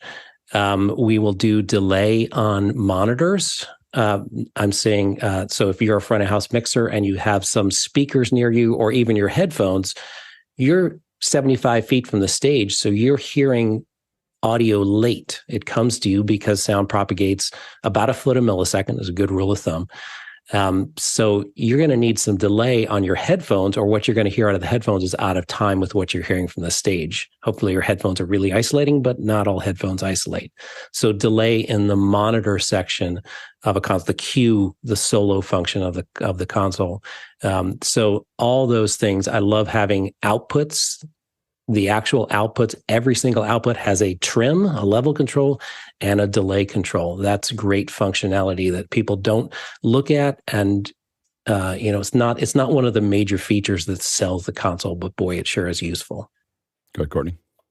Yeah, we've changed over the years. I've been around long enough to go from analog mixers into hybrid mixers into digital mixers. And it's a completely different world now as far as live mixing goes. That hasn't changed much. You're still mixing live and listening to what the result is, and that's going out live. Production recording has changed considerably. We went from having to mix together multiple microphones and baking in the mix and recording in mono or in stereo. And the mix was, you couldn't change it later in post. You could add things to it, but the mix that you chose in production on the set was what you got. Nowadays, everything is multi-track recorded, and the balance of those different microphones and which one to use and which one sounds better and which one to mix in at what time is all decided in post. So digital mixers and digital recorders have changed all of that. It's moved to a model of a compact digital recorder, and the mix is usually just a monitor mix for use in dailies or for use in for the editorial to get an idea of what was said and what's being done on the set, and the actual balance and creation of the mix is handled later. So as the production recorders for field recording moved from the analog days to the digital days, we ended up with, like was said, a lot of these, like the F6 and the control for it, where you can control it with an iPad separately, so that the recorder can be separated from the control over it, so you can control your start, stop, your levels, see your time code, and all that off of an iOS device or an iPad or even your phone, which makes it a lot more convenient and a lot easier. Also, the use of metadata has become fairly important in recording. not so much for mixing, but for recording, because you're labeling channels, you're labeling scenes and takes numbers, and all that metadata is going into that audio file and travels with that file through post-production. So you have to have some means of entering all of that metadata somehow. So you have to have some type of keyboard input to enter and set up all of that stuff. And so it's important to have some type of computer interface to be able to do that on some mixers. So it's getting fairly complex to do all of that stuff, and there are solutions that are out there. Go ahead, Guy. Yeah, I'm so used to doing location sound recording, and I have a little F6 right here, but I've been asked to run an XR18 for my church for a big 600-person conference in 2 weeks, and got into talking with Tucker, and so I was going to, they already have the XR18 and I've used it before. And then I was thinking, man, maybe I should just buy a used X32 and learn it. And then I started looking at them, and they're pretty long in the tooth. I mean, they're upwards of a decade old now. And so I started looking at the M32, and then prices go up. And then I talked to Tucker about it, and his quote is, I hate X32 with a passion. And so now I'm like, do I really want to go down that path? And he's like, QL1. And I look on those for those on eBay, $8,999 for a QL. So what's that differentiating factor? Why are we going from something that's $2,000 to $9,000? Yeah, I think that, and Jeff, you can jump into that on I know that we definitely run into bandwidth. I mean, just the amount of control we have over the sound in the QL1 is much higher. Like we have, a lot more, getting to things. The amount of, I think we have more, like for instance, the Dugan auto mix is more robust. There's, I believe, more buses that are available to us. There's a lot of other, creature comforts. And so you definitely feel like you hit the ceiling. But again, the X32 is long in the tooth because it just hasn't needed to change very much for what it does for many, many, many, many shows, like including this one. It does a pretty good job of handling a bunch of channels and moving them around. So as a kind of I guess what I would say as a utilitarian mixer that needs to do a certain thing, when you start getting creative and you start building really complex shows, we find that we move back to the QL1, which we have in the office.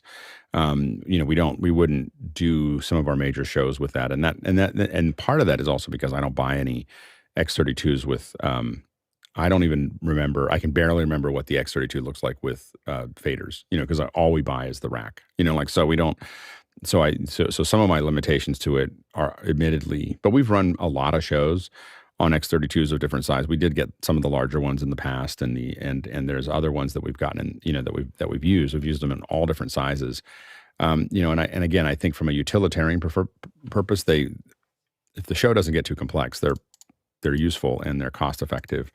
And again, the rack for us has been key because we can put it into something and just have it. I can control it with an Ethernet somewhere. The big thing that I've had trouble with is anything that I see a bunch of inputs on the back, unless I'm going to put a Dante card and something else into it, it's not like I just don't know what to do with it. That's going to I now have to run cables to the back of that thing, and that limits where I can put things and so on and so forth. Yeah, go ahead, Jeff.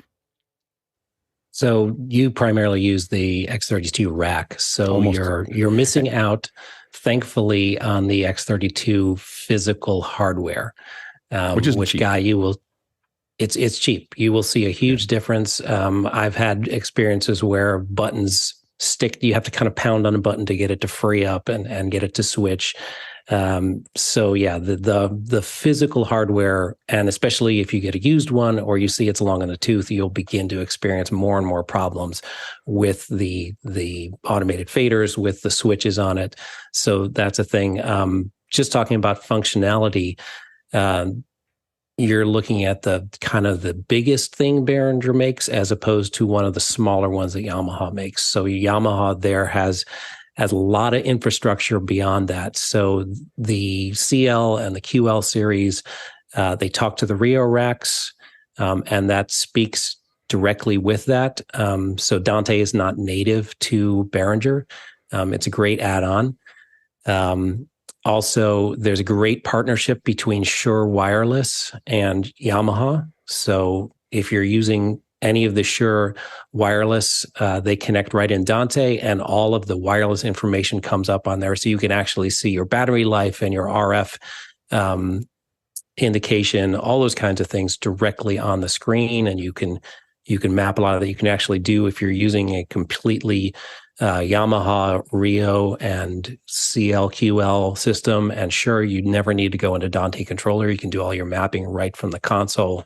So you're just dealing with a higher quality point. So you're going to have a lot more life out of that product than you will out of the Behringer. Behringer's got great functionality.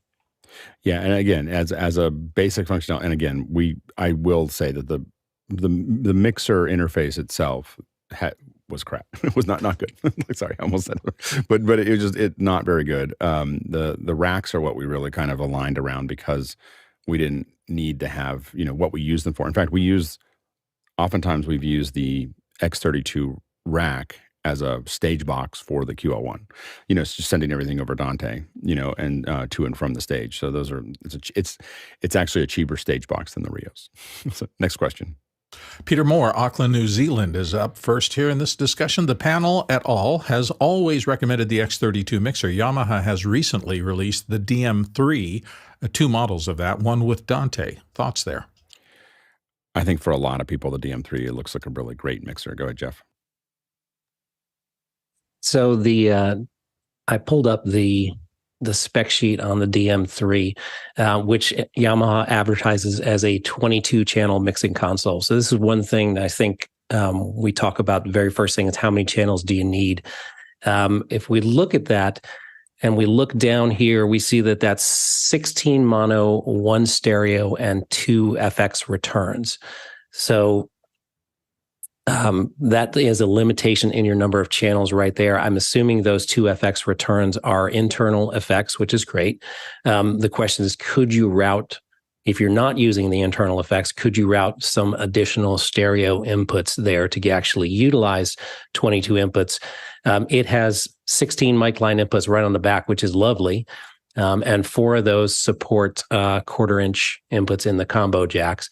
And then it has a Dante interface, and you think, oh, Dante, lots and lots and lots of channels, but it's only a 16-channel Dante interface, which is fine because it's really a 16-channel console. It's not a 22-channel console. This is a great-looking console. Just understand what you're actually getting. I consider this a 16-channel console, not a 22-channel console. Every channel console, if it's got 16 channels, it should have a few auxiliary returns as well.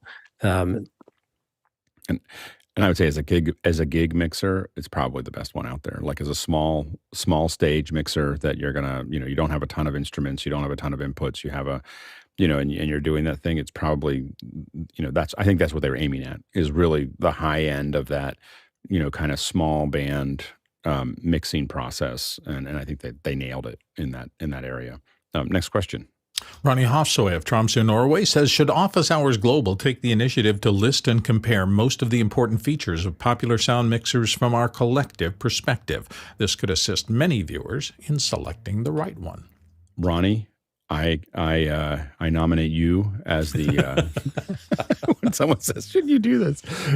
Start working on it. Let's see if we can get everybody's input in it, and we can. I think we'll all talk about it differently, but I think that it'd be a great, like, wire cutter kind of article about that process. And this conversation is hopefully a beginning of that. But yes, I think that'd be great. Go ahead, Bill, real quick. Well, what Jeff just did, which was say, in this circumstance, this use case, this is perfect. I think that's the best possible use for that kind of thing. Here's who these features are perfect for. Yeah, it's not like which mixer is the best, but which mixer is the best for this thing. Here are the 3 mixers that are good for this thing. Yeah, absolutely. Next question. Douglas Carmichael, why do Yamaha mixers seem to be the workhorse of the corporate event audio world? I'll go ahead, Jeff. 1, they work. They're reliable. 2, they sound good. Are they the best sounding mixer? Do they have the best sounding mix preamps? No, but they sound fine. 3, they're available everywhere.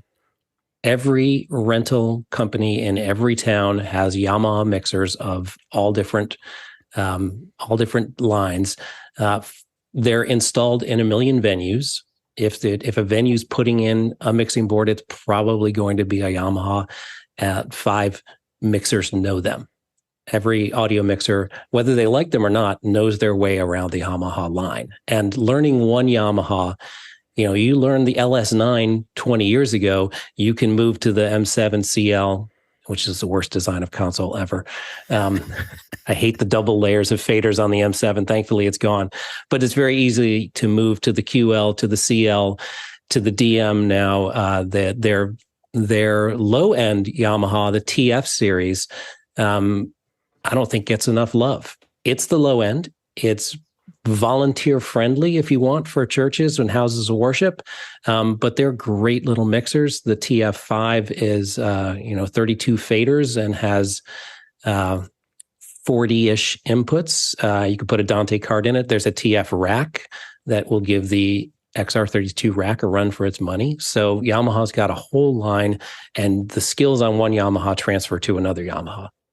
Yeah, and that has been one of the big things. If you get a Yamaha, we know we can find labor, to run it. And that's been that a lot of times drives hardware. Is what's in the rental houses, what's in the rooms, and what resources do you have to actually run the mixer itself? Next question. Rob Collins, Kansas City, Missouri. What mixer would be a solid, if overkill, solution for a solo Twitch or Discord streamer? I think that as you look at the smaller ones, I will say that I would not get smaller than the XR18. I think that the XR12, I can't remember all the stuff you give up, but there's a bunch of stuff you give up on the XR12 that I felt was a bridge too far. I can't remember what, and I have to go back and look at what it was, but I looked at it and I was like, oh, I'm going to get the XR12. And then I was like, it doesn't have this, and this. And I went to the XR18. I don't think it has a full multi-channel USB interface. I think it may be just stereo, but I may be wrong. I think it's just stereo out. Yeah, it's not delivering everything there. So I think an XR18 is a really great smaller mixer to get. I will say I know that a lot of people hate the X32, but I will say if I'm going to get a mixer, usually when someone says, I'm going to get serious about this and I'm going to keep on expanding, I say, just get an X32 rack. And the reason I say that oftentimes is because you're going to grow into that mixer. Like if you're just getting started and you're going to keep on adding things to it. Mixers, like everything else, are kind of like a bag. They just keep on adding things to, I got an extra route, I got an extra input, I can do all these extra things. If you buy something just a little more than what you have, you're only going to be able to do a little more than what you're doing right now. And so the X32 I found has been kind of a nice, it has all the features and so on and so forth that it has. So the XR18 is good. I would venture towards the X32. You'll find that you just build more complex shows with it than there, if you're looking at that. Or you can go to something that's more portable. Go ahead, Courtney. Yeah, the thing that you ask in your question there is so low. You're not going to need much of a mixer if it's just you streaming your microphone on Twitch of gameplay, etc., or for Discord streaming. You might look at this new Rode X streamer because it has audio and video, so you can take in HDMI or webcam and one high-quality microphone preamp in there. Plus, it has the little sound pad, so you can play back different pre-recorded sound effects or opens and closes, music stuff. If you want to create a show, it has control over headphones and microphones separately. It gives you side tone back. Looks like a pretty competent. I'm using the big brother of that, of course, the Rodecaster Pro 2. But for about $400, this solves both of your capture card and your microphone interface for Discord or solo Twitch streaming. Yeah, and I will say at home as a solo streamer, when I'm joining this thing, I use the MixPre from Sound Devices. It's a little overkill for what we do. I'm just really addicted to the noise assist. That is it's so addicting. I have an air conditioner and I turn the air conditioner on. It sounds like a jet engine, and I just turn up the noise assist when I'm in meetings, and it just goes away. And it's just and being able to turn that up and down and get rid of fans is super addicting. It's and it's to a point where I don't really consider anything else. So as I will say, as a solo, the MixPre line, whether that's MixPre 3 or 6 or 10, I do the noise assist. I can see why they haven't licensed it out to other people because it's really hard to give up. And I've tested it head to head with the Cedar. I used to own a lot of Cedar hardware, and I think that the mix assist, not mix assist, but noise assist, is a more pleasing noise reduction than Cedar by a long shot. The Cedar has a tendency to become digital much faster than what we get with the noise assist. So if noise is an issue for you, fan noise from your lights, from your computers, from your air conditioning unit, all of those things, then I would highly recommend thinking about the Mix Pre line just because of it. And again, it's a bit overkill. It's a lot of routing built into it. But you do have to decide how many inputs that you are planning to use right now and then multiply that by 2 or 3. And that's the minimum that you should have because you want to have more headroom so you can keep on adding things. People always back themselves into corners by only buying what they need right now. Next question. Walt Palmer, Lewis, Delaware, advantages of the Midas 32M versus the Behringer X32. I go, Jeff. Your clients don't see the Behringer name. Supposedly, the Midas mixer has slightly better preamps. Yeah. Are they Midas preamps? Not as we audio people think of as Midas preamps. Yeah, but they're slightly better than Behringer preamps. Yeah, the Midas. I will say that the overall, I've owned probably, I don't know how many Behringers, but I probably owned 6 or 8 of the Midas 32s, and they are built like tanks. Like the build quality on the Midas is significantly higher than the Behringers. We had a Midas 32 submerged in water for hours because of a rainstorm that our cases were outside, and we let it dry out. We never used it in a production again because we were afraid that we didn't want to tell someone, well, that one was submerged. So we used it in the office, but it worked perfectly in the office for years. So go ahead, Jeff. Or John. Sorry, John. Dave Ratt has a comparison of the Midas versus the Behringer on his page. Nice. Next question. Guy Cochran in Seattle, Washington, and here on the panel, thoughts on the Yamaha DM3 versus the Heath CQ-18T, and he's got a link there. Go ahead, Jeff. So the Heath is one of these mixers that is basically they've taken a touch screen interface and built it into the hardware. So plus about that, unlike your iPad, which this supports, you're never going to lose connection. So you do have some physical controls there, but you don't actually have physical controls. You have a touch panel interface. So one of the great things about a actual physical faders is we have lots of fingers. So with 8 fingers, 10 fingers, I can manipulate multiple channels at the same time, which is much harder to do on a touch panel interface because I have to take my eyes off the stage. Whereas if I have physical faders, I can keep my eyes on what's going on and I can still manipulate sound under my fingers. Next question. Andrew Lipnick, San Francisco. As an A1, I subscribe to the scenario of what if I'm hit by a bus and someone else needs to step in? This is why I spec Yamaha digital consoles for corporate events. What other brand mixers are you all spec'ing for familiarity? Yamaha. Go ahead, Jeff. Yeah, Yamaha. I would say, audio mixers should be able to work a Behringer X32. They should be able to work the Heath lines going up to, the Digicos, which have a similar sort of mindset to those, the way those consoles operate. And it depends, that's getting out of the corporate event world and more into the music world. Yeah, and it does depend, so when you go into a lot of broadcast trucks, you're going to see, we see a lot of Calrecs, of different sizes that are in the broadcast trucks. When we go to concerts, we see a lot of Digicos. And so it depends it really does depend on the type of thing. Corporate, I feel like Yamaha, and then at the lower end, Behringer, they've cornered that market in a pretty tight way. I did see an Heath recently at a small band playing. But I almost never see Allen and Heath in the wild. I don't, when you run, I notice it because I see it and I go, oh, there's an Allen and Heath. But I know it's been like few and far between. I see Yamaha almost everywhere for the larger corporate events, and then Behringer on a lot of the smaller ones. And I don't see Allen and Heath that often. But I do see in broadcast trucks, we walk in and I kind of expect to see sometimes an SSL or a Allen or a Calrec are the two big ones that I expect to see in a truck. And then when I go to concerts, if I don't see a Digico, I'm usually surprised. Go ahead, Jeff. So the Digico console line, to me, works with a little different mindset for mixers, and it's very, very, very customizable about what you have on the layers. Basically, kind of every layer is a custom layer, and the actual channel faders you have, or the faders you have, can be channels, they can be inputs, they can be outputs, they can be groups, and you have the ability to take a group and spill that group out. And other mixers have this functionality, but it's not their primary method of giving the controls to the user.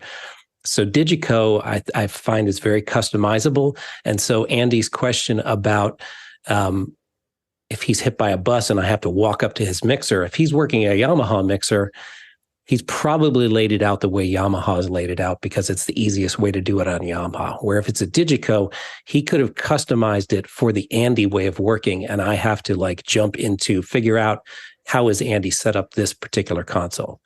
And that's just a different design. The Digico, once it's set up, boy, you can do amazing things on it. You have the control right there. That's why live music mixers love it, because they can get huge amounts of functionality in a small space to do exactly what they want to do, but it's very customized to them. It's the opposite of what I would call volunteer friendly. It's not a console I would say to put in a house of worship where you're going to have a rotating band of volunteers who are not pro audio people. Next question.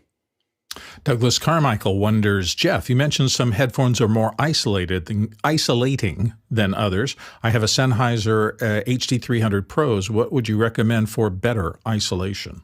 I go, Jeff.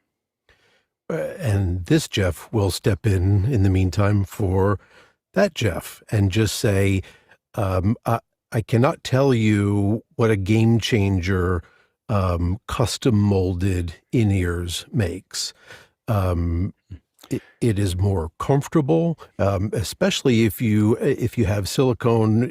Most of them are going to use like a hardened plastic, but if you get the real impression made where they really go like practically to your brain to go into and that's the trick. They need to go into that part of the ear canal, not just filling the outer ear stuff.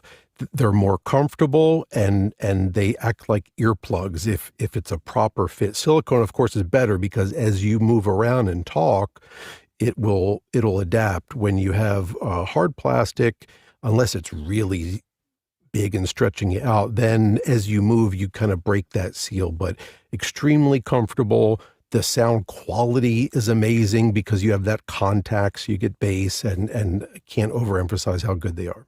Go, Bill. There's a couple of other kinds of solutions. I agree with them I use in-ear monitors with really good audiologist-defined earplugs if I wanted to just isolate off everything. But if you have to take them on and off, the other approach is to get something like this, which is the remote audio headphones where they take 7506 drivers from the Sony very popular 7506s and build them into an aviation headset that has maximal noise reduction in the creation of the audio. The pilots use those a lot when there's a really high noise level. And the 7506s are known to have a little presence peak around human speech. So if I was doing speech monitoring and I needed to be isolated and also be able to take them on or off, I might invest in a pair of those. Outside of that, let's let Jeff. I oftentimes use in-ear with aircraft over top of them. So in really loud environments so I can hear what's going on.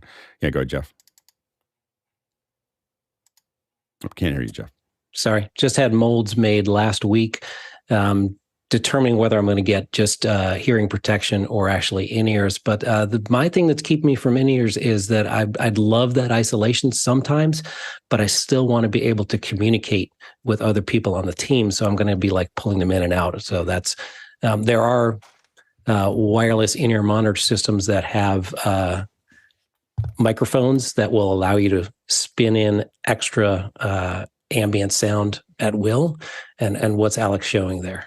I use the reason I bought these Open Comms in the beginning was because they're bone induction. So what I use is bone induction. So I have comms on my cheek and the program in my ears. So anyway, I don't know if that helps your problem. I guess you're still talking to the other team, but if I'm talking to comms, that's exactly why I got these. I'm talking to real people next to me. No, that's crazy. Even when we're sitting next to each other, we have comms. Like we're talking in comms to people that are like one person down. Next question. Next question comes to us from Mike Edwards in Brooklyn, New York. And Mike says, morning, everyone. What are the top 3 network switches to use with a Dante-enabled audio mixer? Go ahead, Guy. Yeah, the models that we're seeing fly off the shelves are the Netgear 4250 series, and they have a newer model that just came out. I believe it's the 4350, but the profile is right there baked in, so you can just go NDI, you can the AV over IP. There's lots of different set profiles, which takes a lot of the guesswork out of setting up a switch, and plus they have the backplane bandwidth, so you're not getting hiccups by things like, I know Alex has been zapped by the energy saver, like those profiles turn that stuff off, so you're not hitting weird stuff with IGMP snooping and MDNS and all that. Yeah, Ubiquiti and Meraki are the other ones that we use a lot inside of these environments. But I would say that the Netgear is the number one that we see everywhere. Next question. Jack Ruppel, Breckenridge, Colorado. Future of 32-bit float. Good, Jeff. I'm a huge fan of 32-bit float for processing. It's very important inside of DAWs and mixers, and they go beyond that in the mix bus, usually to 32-bit float. I can see the wisdom of recording with that in something like a field recorder where you're not sure about the levels you're getting. Does all audio transmission need to be 32-bit float? Does all audio storage need to be 32-bit float? I don't think so. 24-bit has 144 dB of dynamic range. If we're actual good audio engineers and setting our levels correctly, that is more than enough for any audio source and any human hearing, because our hearing doesn't go that far. Go ahead, Courtney. Well, for unattended recording or for situations like YouTubers who are not monitoring their audio while they're on camera shooting and can't really control their audio while they're on camera shooting, for one-man band type situations, it's making a lot of inroads because it solves that problem of overmodulating. Or if you're in situations where you can't control the sound that you're recording, it could be loud gunshots and then low dialogue, etc. It's very handy to have for that kind of stuff. For recording, you're going to be using 30% more media to record it or to transmit it. So you have to take that into consideration. Media cost is something to you. But these days, you can get a terabyte on a little micro SD card. So that's less and less of a problem. Next question. Peter Moore, Auckland, New Zealand, back. I know there's no stupid questions here. That is correct. But can you daisy chain some mixers like you can with ATEMs? I think we skipped one there. Oh, did we? Did I? Yeah, I think you might have skipped one. Douglas Carmichael's? Yeah. Oh, yeah. I'm sorry about that. If you have a mixer like the Yamaha DM3D that has both USB and Dante connectivity, would it be more reliable to connect the mixer to a DAW via USB or via Dante? Go, Jeff. On the DM3D, there's 18 channels of USB interface, which I imagine is 16 inputs plus a stereo mix. The Dante is only 16 channels, so you do get 2 more channels on the USB. Is it more reliable? Probably lower latency than Dante Virtual Sound Card, but also you need to be close to the mixer because you're limited by the length of USB transmission, so you can go a lot farther with the Dante. Is it more reliable? I don't think so. I think you're about kind of split hairs there. I think if you're within 6 feet, I would probably use a USB connection if I could on the record, only because I've had Dante not work, for a record. So I think that it's, I think that I would probably be lean towards that, but you don't want to run USB very far. Next question. Now it's Peter Moore's turn from Auckland, New Zealand. I know there's no stupid questions here, but can you daisy chain some mixers like you can with ATEMs? Go ahead, Jeff. Yes, this is a thing that mixers call cascade. And so some mixers have this capability designed into it where they connect, you need to connect the mix buses to each other. And if you're going to do all the auxes, you need to connect all the auxes to each other. And so this used to be a specific connector on mixers that would allow the two mix buses to connect to each other. Now it's usually done through a Dante connection where we burn Dante channels to combine the mix bus of one into the mix bus of another. Next question. Dave Troutman, Edmonton, Canada. Are the size and spacing of knobs or switches a consideration on being comfortable with an analog desk? Go ahead, Jeff.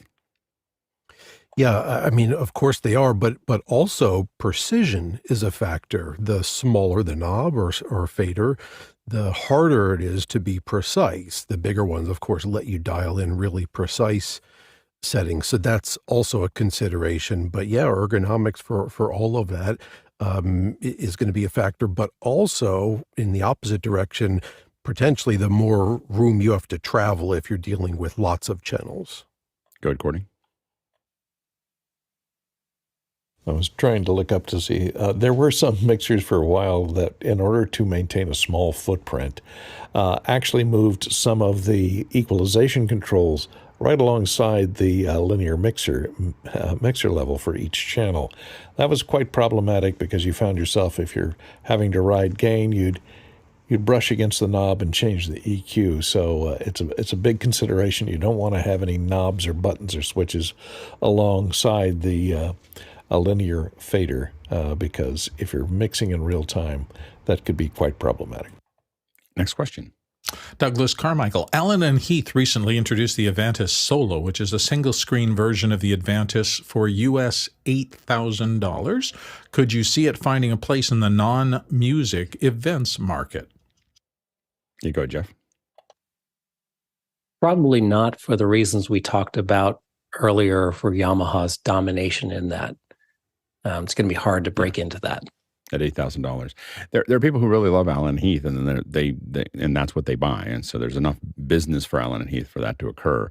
But what we see in the most general, once you get into that, once you go north of $6,000 and south of $25,000, we just see a lot of Yamahas like that. That's kind of their real sweet spot there. Next question. Ronnie Hofsway in Tromsø, Norway. Any mixers out there that also do LUFS metering? I don't know if there's any mixers that I've seen that do LUFS. I think it takes a little bit more of a calculation there, and we always have outboard something measuring that, and it's not something that we've done in the mixer. So yeah, I don't have that. Yeah. Next question. Rion Smith in Trinidad, West Indies. Hey, Alex, is the Open Comm bone conduction headset good enough to monitor audio from your mixer? Absolutely not. It's the quality is not there to ask. And in general, I'm looking for really good headsets when I'm trying to listen to what I'm doing with the monitors, and I want to isolate it as much as I possibly can. But the Open Comms, it's not even really that good to listen to music on. So it's not. It's a very limited. It's really good for talking on the phone, and talking in comms. It's exceptional at that, and it does it better than anything else. But it doesn't do the other stuff very well. Next question. Douglas Carmichael, when might a USB-to-Dante device like the Yamaha RUio16-D be useful in lieu of DVS? Now go ahead, Jeff. I would also throw another box in here, which is the RME, the Digiface Dante.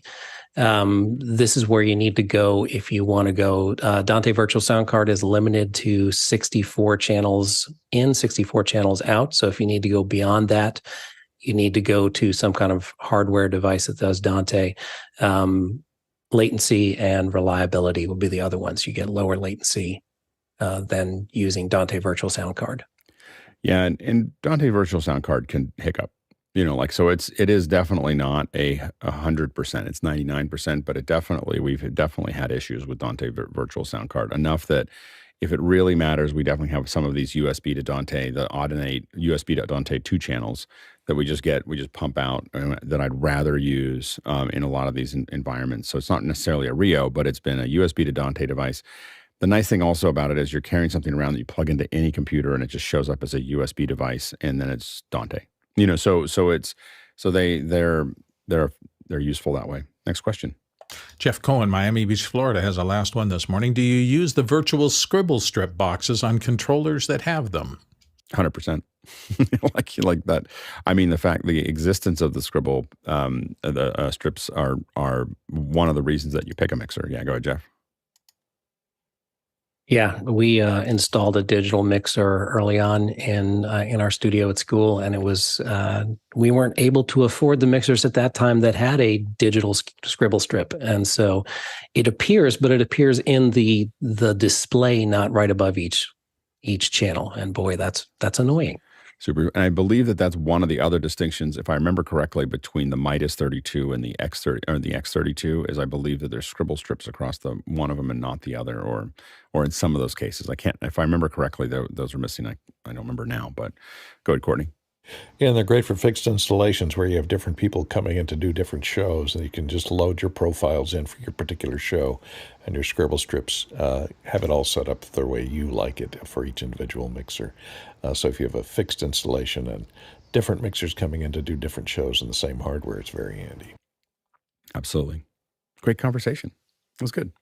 That was a good dig into a lot of things thinking about when you're thinking about mixers. Hopefully that helped. Again, a reminder that next week we will be doing all Q&A, and that might last a couple weeks. So we may do some labs, may talk about some stuff in detail to make that happen. So we'll think about some of those things, but it'll be a little bit more casual as we work through the transition of what we're working on right now. So stay tuned for that. But think about those questions. This will be a good time. You'll see us chew on questions a little bit longer than we normally do. And we're just going to play with that format, and play with we're going to use the opportunity of this change to kind of think about that format that we have here. So we'll have Q&A, but we might be a little slower. We might have a little bit more lab time in the second hour. Probably won't do it in the first hour. But we'll kind of play with this a little bit more. I think I was resistant to that at first. The team wanted to do that immediately, so they were right. So I was resistant, but the more I thought about it, the more I saw the wisdom in it. So we'll relax a little bit in that process and see what we like, and we'll probably take some of that with us. But think about the questions that you want or things that you'd like to cover. Put in the second hour things that you'd like us to cover that isn't necessarily a formal discussion like we oftentimes have for the second hour, but just things we can kind of chew on a little bit in the second hour. So just think about those things. There may not be a huge shift in what we're doing. John Wallace actually has almost a perfect mirror. I'm sending one piece of equipment out today to make it to get it closer to the perfect mirror of our system. And so there may be only a couple days where we're just pure Zoom, where we do that transition, and then John's right now today is kind of mirroring some of those things, and Tlalok's working with him, and the team's working with him to make sure he has everything else that he needs. And so this may not take very long for us to be back to the regularly scheduled program while we find a new home for our little rack. So stay tuned for that. Thanks to the panel, of course, for a great conversation, both in the first and second hours. Fantastic. And thank you to the producers for all the great questions. Kept us rolling through the first hour and second hour. I think we had a lot of great stuff coming in from the QR code, great stuff coming in ahead of time before the show. That really makes it a lot easier for us to look at and think about and sound smarter than we normally are.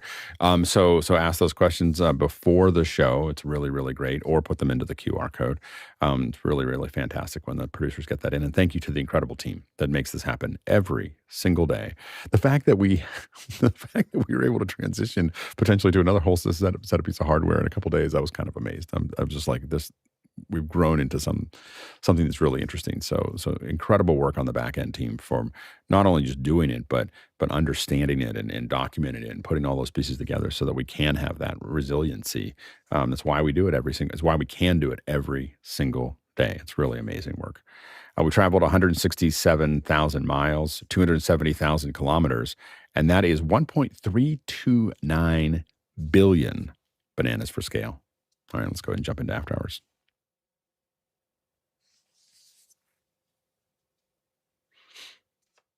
So now the big question: we're not even whispering anymore. We've given up the whisper. Then what equipment did you have to send them? Here's the funny thing. They're like, do you have a hyperdeck? And I was like, I think I have. Of course, I just went spelunking in my garage and found a hyperdeck. I was like, oh, I knew there was one laying around here somewhere. So I have a hyperdeck mini that was in some kit or something that was sitting in my garage.